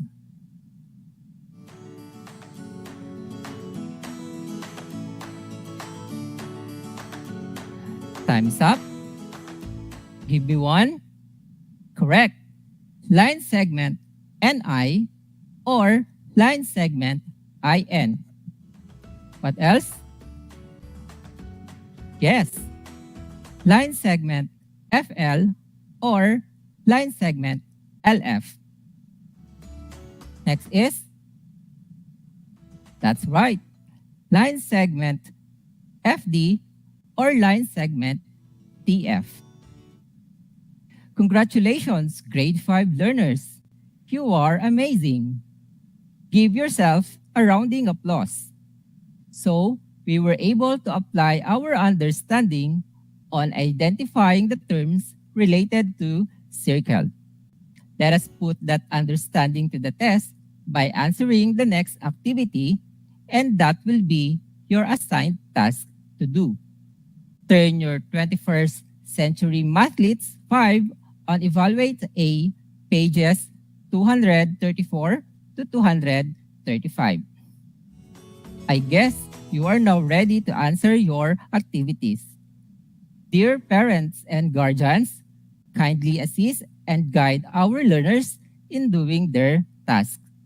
Your guidance makes a big difference. Thank you so much. And that's it for now, class. You will have more exciting and enjoyable math lessons next meeting. I hope you learned a lot today. Once again, I am Michael V. HENYO, your Mathematics 5 anchor teacher, reminding you to always stay safe and healthy. Until next time, God bless everyone.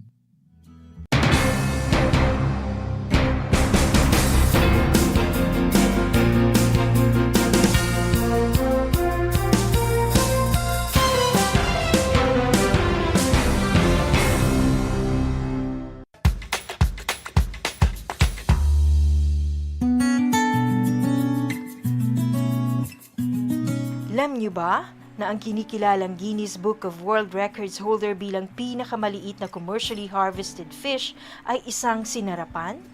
Ito ay matatagpuan lamang sa Pilipinas, sa Lake Buhi sa Bicol River. Isa itong uri ng goby na may transparent na katawan na may sukat na 12.5 mm. Alam mo na, yan ang sinarapan.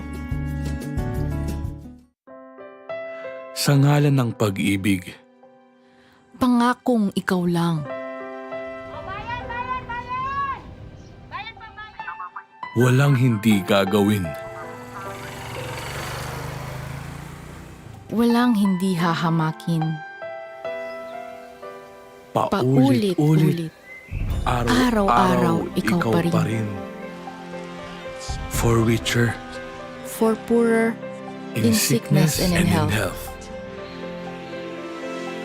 Kung mahal mo sila, magpa-booster ka.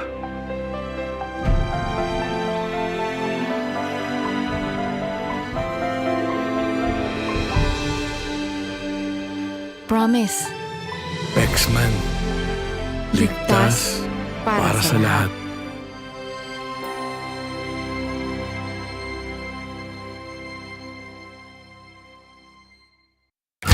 Alam mo na ba? Ang mental health ay isang mahalagang bahagi ng ating pangkabuoang kalusugan. Walang health kung walang mental health. Kaya naman maglaan ng oras para sa mga hobbies, kumustahin ang mga mahal sa buhay, at huwag kalimutang ipahinga ang utak. Ngayong panahon ng pandemya, make sure to care for yourself and care for others para sa isang healthy Pilipinas. Tumawag sa mga numerong ito. Paalala mula sa Department of Health.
Kumusta mga giliw kong tagapakinig? Nagbabalik ang inyong paaralang panghimpapawid, Aral TarlakHenyo, sa RTV Tarlac, Channel 26, at sa bayang naririnig sa DZTC 828, Radyo Pilipino Tarlac. Tayo rin ay napapanood sa FB Live ng RTV Tarlac, Channel 26. Sumasahimpapawid mula sa bayan ng Pura Tarlac, Mula sa bayan ng San Clemente. Mula rito sa Purok Elementary School, Pura Tarlac. Sa bayan ng Kapas Tarlac. Ako, ang inyong guro,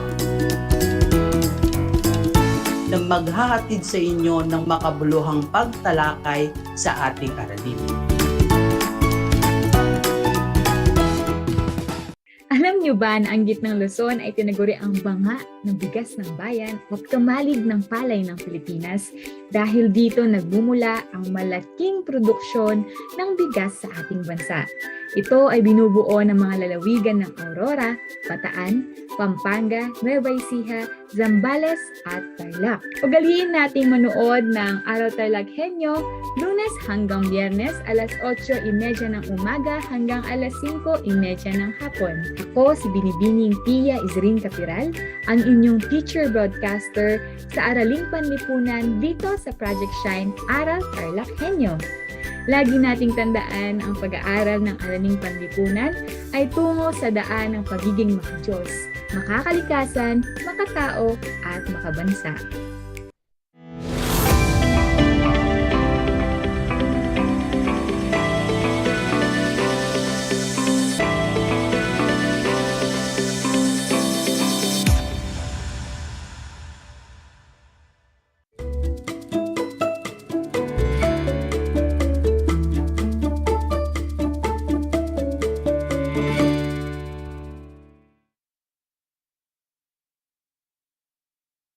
Araw mga bata, kamusta na kayo?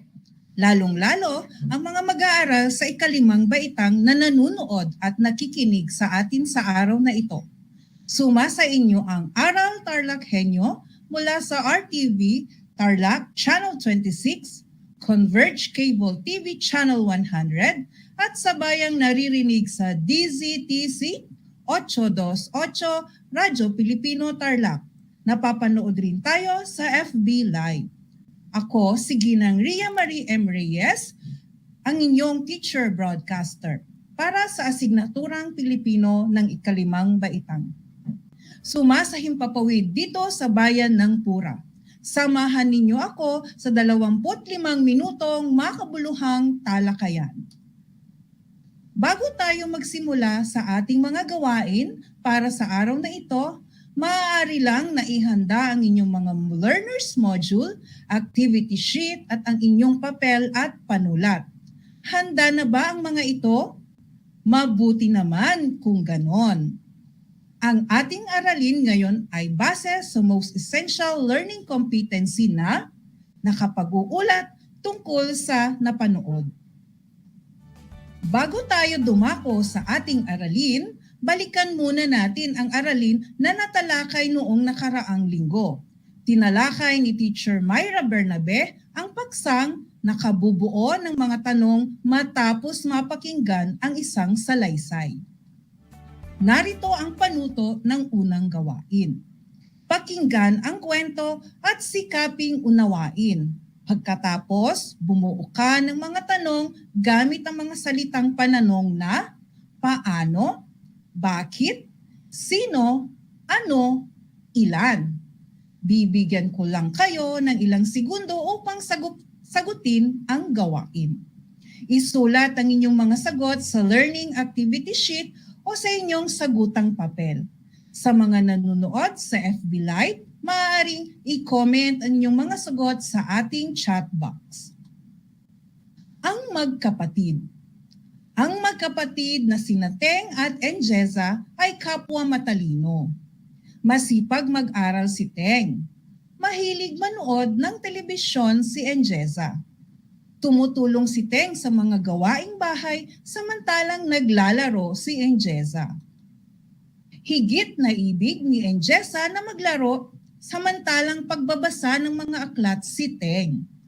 Kahit na may mga pagsusulit kinabukasan, maagang natutulog si Enjeza samantalang nagpupuyat sa pag-aaral si Teng. Nang dumating ang pagtatapos ng klase, karaniwang nagtapos si Enjeza. Nagkamit ng unang karangalan sa klase si Teng. Ang salaysay ay hango sa Region Test Item Bank Filipino 5. Bumuo ng mga tanong gamit ang mga salitang pananong na paano, bakit, sino, ano, at ilan. Bibigyan ko lamang kayo ng ilang segundo upang sagutin ang gawain. Ang 10 segundo ay mag-uumpisa na.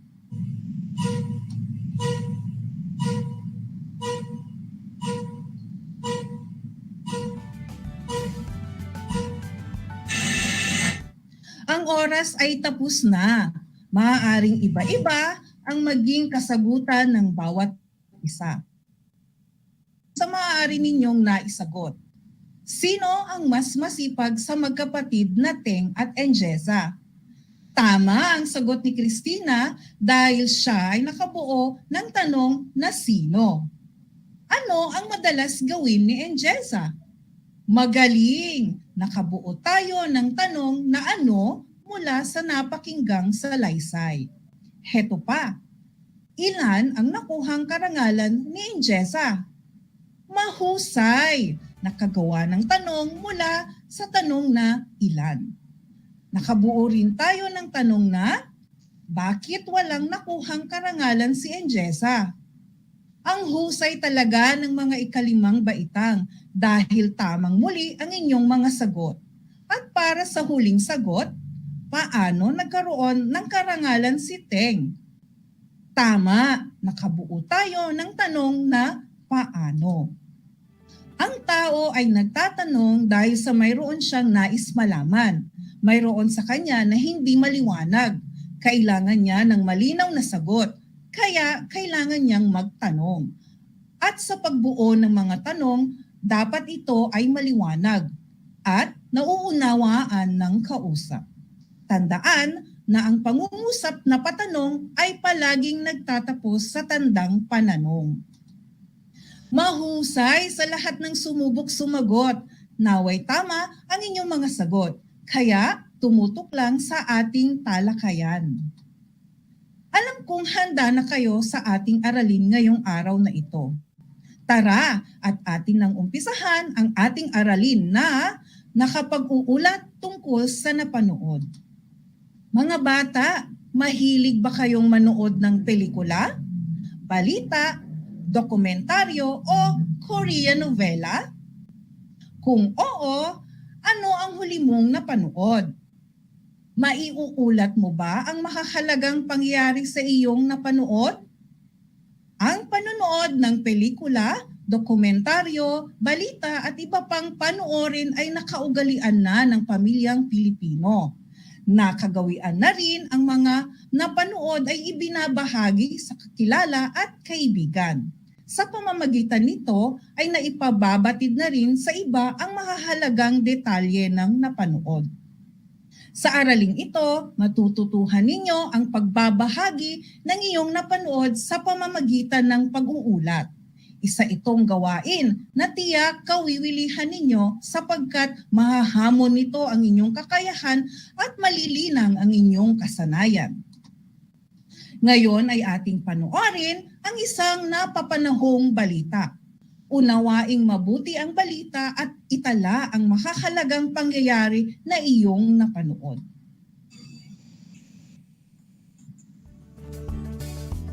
Ano ang coronavirus? Ang coronavirus ay isang uri ng virus na nagdudulot ng maraming karamdaman sa paghina ng tao at hayop. Una itong natuklasan noong 1960. Tinawag itong coronavirus dahil sa malakorona nitong hugis. Nagmula ang virus na ito mula sa camel at may mga sintomas na katulad ng sintomas ng trangkaso. Ang 858 na kumpirmadong kaso nito ay nauwi sa pagkamatay. Isa pa sa nakamamatay na coronavirus ay ang Severe Respiratory Syndrome o SARS-CoV na nagmula rin sa China. Ang coronavirus na ito ay nanggaling sa civet cat at nagkaroon ng 8,000 kaso at pumatay sa kumulang 800 katao. Ang bagong strain ng coronavirus na nagsimula rin sa China ay tinatawag ngayong coronavirus disease o COVID-19. Tulad ng MERS-CoV at SARS-CoV, ang COVID-19 ay nakamamatay. Sa oras na ma-infect ang isang tao, ay mabilis itong kumakalat sa lower respiratory tract kabilang na ang baga. Ang coronavirus na ito ay maaaring magdulot ng pneumonia sa loob lamang ng ilang araw at hindi ito kayang gamutin ng kahit na anong antibiotics. May ilang kaso ng coronavirus na walang sintomas. Ngunit sa karaniwan ay tinatayang 14 na araw ang incubation period nito bago lumabas ang mga sintomas ng sakit. Ika-9 ng Enero, 2020 ng Lance Tubre, ang coronavirus disease o COVID-19 sa Wuhan, China. Naunawaan ba ang pinanood na balita, mga bata? Magaling kung ganon. May mga katanungan kayong sasagutin upang malaman natin kung nakinig at naunawaan ninyo ang napakinggang balita. Isulat ang inyong sagot sa inyong sagutang papel o learning activity sheet. Maaari din ninyong i-type sa comment box ang inyong mga sagot kung kayo ay nanonood sa ating FB Live. Unang tanong, tungkol saan ang iyong napanood? Tingnan natin ang mga sagot nila sa comment section. Ayon kay John Carl, ang napanood niyang balita ay tungkol sa coronavirus o COVID-19. Tama! Dumako naman tayo sa pangalawang tanong. Saang bansa pinaniniwalaang nagmula ang sakit na coronavirus? Basahin natin ang sagot ni RV. Ang coronavirus ay pinaniniwalaang nagmula sa bansang China. Magaling! Dumako naman tayo sa ikatlong tanong. Paano nakahahawa ang coronavirus sa isang tao? Ang sagot ni Gem Ira ay nahahawa ang tao kapag may mga sintomas na katulad ng trangkaso. Tama! Nahahawa ang tao kapag may mga sintomas na katulad ng trangkaso. Malalaman lang natin na may coronavirus tayo kung tayo ay nakararamdam na ng mga sintomas gaya ng lagnat, ubo, sipon at pagkawala ng panlasa at pang-amoy. Ika-4 na tanong, bakit nakamamatay ang sakit na coronavirus? Basahin natin ang sagot ni Aliyah. Nakamamatay ang coronavirus sa oras na ma-infect ang isang tao dahil mabilis itong kumalat sa lower respiratory tract, kabilang ang baga na maaaring magdulot ng pulmonya sa loob lamang ng ilang araw at hindi ito kayang gamutin ng kahit anong antibiotics. Ang husay naman! Para sa huling tanong, ano ang iyong naramdaman matapos mapanood ang balita? Ang sagot naman ni Vien Daniel ay, ako po ay natatakot na mahawa ng coronavirus dahil hindi nagagamot ang sakit na ito at maaari pang magdulot ng pagkamatay. Ang huhusay naman ng mga ikalimang baitang, naunawaan ninyo ang balitang inyong napanood dahil nasagot ninyo ng maayos at tama ang mga tanong. Sa pamamagitan ng pagsagot mo sa mga tanong tungkol sa balitang iyong napanood ay nakakuha ka ng mga impormasyong maaari mong maibahagi sa iyong mga kakilala o kaibigan. Alam ba ninyo na ang ganitong pagkalap ng impormasyon ay nakatutulong upang makabuo kayo ng isang ulat, pasalitaman o pasulat? May ideya ba kung ano ang pag-uulat? Kung wala pa, makinig. Ang pag-uulat ay isang pagpapahayag na maaaring pasalita o pasulat ng iba't ibang kaalaman. Ito ay bunga ng isang masusing pag-unawa sa mga pangyayari at detalye sa napanood. Narito ang ilang bagay na dapat mong tandaan upang maging matagumpay sa paghahanda ng paggawa ng ulat. Una, itala ang mahalagang impormasyong nakuha tungkol sa paksa. Ituon ng buong isip o pansin sa pinapanood o binabasa. Sikaping masundan ang makakalagang bagay o impormasyon sa pinanood o binasa. Pangalawa, bumuo ng balangkas ayon sa dapat na nilalaman ng ulat. Itala ang mga pangunahing kaisipan. Sa ilalim ng bawat kaisipan, itala ang mga maliliit na mga detalye na kaugnay at susuporta sa pangunahing kaisipan. Pangatlo, Ayusin ang mga impormasyong nalikom mula sa ginawang pagbabalangkas. Pang-apat, buuin ang ulat batay sa mga makakahalagang impormasyon o detalye na nakalap.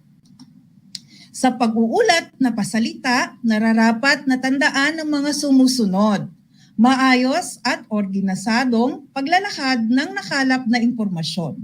Wastong tindig habang nag-uulat. Katamtamang lakas ng tinig at wastong pagbigkas ng mga salita. Marahil ay nauunawaan na ninyo ang mga dapat tandaan sa paghahanda ng isang pag-uulat. Handa na ba kayo? Alam kong handang-handa na kayo.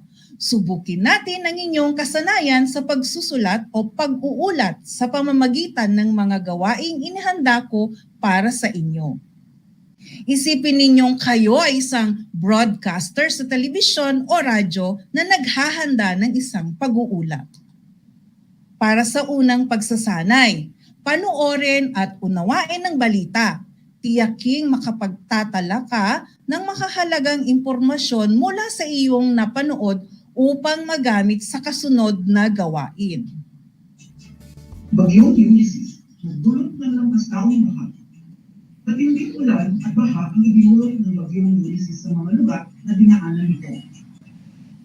Madaling araw ng ika-12 ng Nobyembre nang magsimulang maramdaman ang bagsik ng bagyo sa Metro Manila. Bukod sa malakas na ulan, sumisipol din ang hangin dala ng bagyo. Nagpatuloy ang malakas na ulan at bugso ng hangin hanggang umaga. Sa Marikina River, umabot hanggang 20 metro ng tubig na naging dahilan ng pagbaha. Malaking bahagi ng Luzon ang binaha. Sa Provident Village ay nabot rin ng baha ang mga bubong ng bahay. Nanambalik tuloy sa alaala ng mga residente ang nangyari noong bagyong Uloy. Pero ayon sa mga residente, mas mabilis daw ang pagtaas ng tubig baha ngayon kumpara noong 2009. Umabot din hanggang bubong ng mga bahay ang tubig baha sa barangay Bagong Silangan, Quezon City. Sa Navotas, isang barko ang bumuga sa tulay matapos tanggalin ng malalakas na alon. Isang cargo vessel naman dinalay ng alon at sumagsad sa seawall sa likod ng SM Mall of Asia sa Pasay.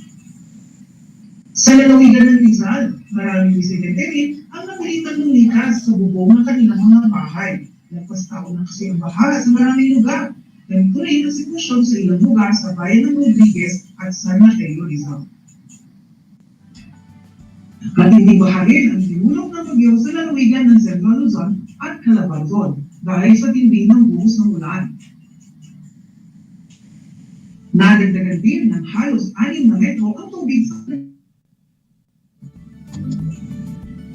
ayon sa pag-asa, 3 beses na naglandfall ang bagyong Ulysses sa Quezon at Pulido Islands. Naramdaman din ang habupit ng bagyo sa Bicol Region na nagsisimula pa lang bumangon sa pinsalang dala ng bagyong Ori. Bandang ika-11 ng umaga noong ika-12 ng Nobyembre, nakalabas na ng kalupaan ng Central Luzon ang bagyo.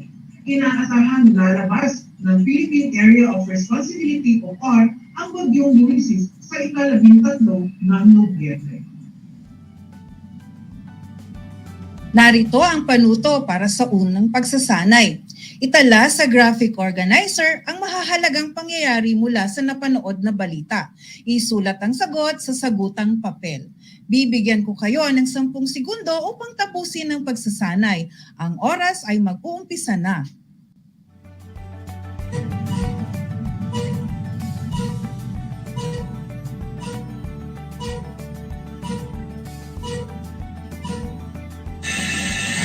Ang oras ninyo ay tapos na. Ating tignan kung tama ang inyong mga sagot. Ano ang pamagat ng balitang napanood? Tama. Ang pamagat ng balitang napanood ay Bagyong Ulysses, nagdulot ng lampastaong baha. Ano ang mga makahalagang pangyayari sa mga lugar na naapektuhan ng Bagyong Ulysses? Maaaring iba-iba ang sagot ninyo. Ilan sa mga ito ay sa Marikina River, umabot hanggang 20 metro ang tubig na naging dahilan ng pagbaha. Pangalawa, sa Provident Village at Barangay Bagong Silang sa Quezon City ay inabot ng baha at mga bubong ng bahay. Ito pa, Sa Navotas, isang barko ang bumangga sa tulay matapos tangayin ng malakas na alon. At nadagdagan din ng halos 6 na metro ang tubig sa Angat Dam sa Bulacan gawa ng bagyong Ulysses. May mga maaring sagot pa na hindi ko nabanggit, ngunit alam kong tama ang inyong mga sagot. Sino sa inyong nakakuha ng 5 puntos? Mahusay! Huwag kayong malungkot mga bata dahil may mga pagsasanay pa kayong sasagutan. Makinig at unawaing mabuti lamang ang ating gawain upang makakuha ng mas mataas na puntos. Para sa ikalawang pagsasanay, narito ang panuto. Basahin at unawain ang mga pangungusap. Lagyan ng bilang 1 hanggang 5 ang mga nakatalang pangyayari ayon sa wastong pagkakasunod-sunod nito sa iyong napanood na balita. Isulat ang sagot sa sagutang papel. Sa mga nanonood sa FB Live, maaaring i-comment ang inyong sagot sa comment box. Para sa unang pangungusap, matinding baharin ang idinulot ng bagyo sa mga lalawigan sa Central Luzon at Calabarzon dahil sa tindi ng buhos ng ulan. Nadagdagan ng halos 6 na metro ang tubig sa Angat Dam sa Bulacan. Kalawang pangungusap, bandang 11 ng umaga noong 12 ng Nobyembre, nakalabas na ng kalupaan ng Central Luzon ang bagyo. Ikatlong pangungusap, sa Marikina River, umabot hanggang 20 metro ng tubig na naging dahilan ng pagbaha. 6 na bahagi ng Luzon ang binaha. Sa Provident Village ay inabot rin ng baha ang mga bubong ng bahay. Ika-4 na pangungusap, ayon sa Pag-asa, 3 beses na naglandfall ang bagyong Ulysses sa Quezon at Polillo Islands. At ang panghuling pangungusap, matinding ulan at baha ang idinulot ng bagyong Ulysses sa mga lugar na dinaanan nito. Madaling araw ng 12 ng Nobyembre nang magsimulang maramdaman ang bagsik ng bagyo sa Metro Manila. Bibigyan ko kayo ng 10 segundo upang sagutin ang gawain. Ang oras ay mag-uumpisa na.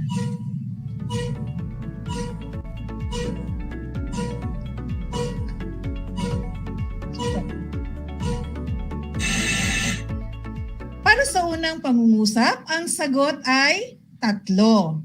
Bilang 5 naman ang sagot sa pangalawang pangungusap.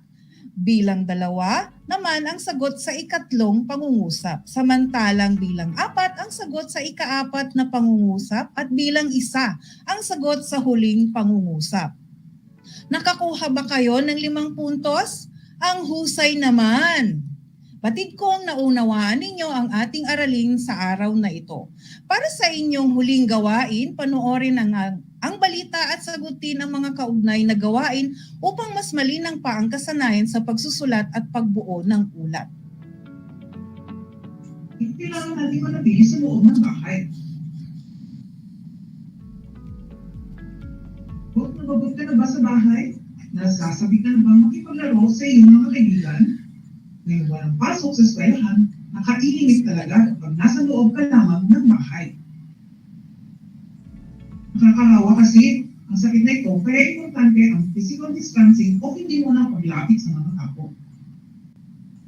Yung maaari mong maiuwi at mahawaan ng virus sina ate, kuya, nanay, tatay, at lalong-lalo na sina lolo at lola na mas maaaring magkaroon ng maluhang sakit. Bukod sa physical distancing, nakatutulong din na huwag mo nang umalik, lumakap o magmano sa ating mga magulang, lolo at lola. Sa mga gawaing bahay, tulad ng pagpupunas ng mga gamit na madalas nating hawakan gaya ng mesa, bukan ng pinto, at sa phone. Kung malayo ka naman sa iyong lolo at lola, pwede mo silang kamustahin, tawagan, i-text o i-video call. At din ang madalas na paglinis ng kamay gamit ang sabon at tubig o alcohol. Yun ang paghawak sa mukha, ugaling at panangilong ng bibig o uubo at babahin. Pwedeng gamitin panangkit ng bibig ang bahagi ng siko o kaya ay tissue kapag uubo o babahin. Sabihin sa iyong mga magulang kung masama ang iyong pakiramdam upang matingnan at maalagaan ka kaagad. Narito ang inyong gagawin. Sumulat ng isang ulat tungkol sa mahalagang detalyeng nakakalap sa napanood. Isulat ang iyong ulat sa sagutang papel. Ipasa ang mga learning activity sheet sa iyong guro sa Filipino at siya na ang magtatama ng inyong mga sagot. Gawing gabay ang rubric na makikita sa inyong mga screen. Isang leksyon na naman ang ating natapos. Para naman sa inyong karagdagang katanungan, maaari ninyong ipadala ang inyong mensahe sa aking Facebook account o kaya ay magpadala ng text messages sa inyong mga guro dahil tiyak na mas matututukan pa iyan ng inyong guro sa Filipino. Siguraduhin tumutok sa ating Paaralang Panghimpapawid dito lamang sa RTV Tarlac Channel 26 at sa bayang naririnig sa DZTC 828 Radyo Pilipino Tarlac tuwing Lunes at Merkules sa ganap na alas 12 ng tanghali. Ako si Ginang Ria Marie M. Reyes, ang inyong guro sa Filipino 5. Tandaan, mag-aral ng mabuti, ito ang susi natin tungo sa isang masaganang bukas. Laging isaisip ang abakada. Ako, Bibo, kasi dapat. Hanggang sa muli,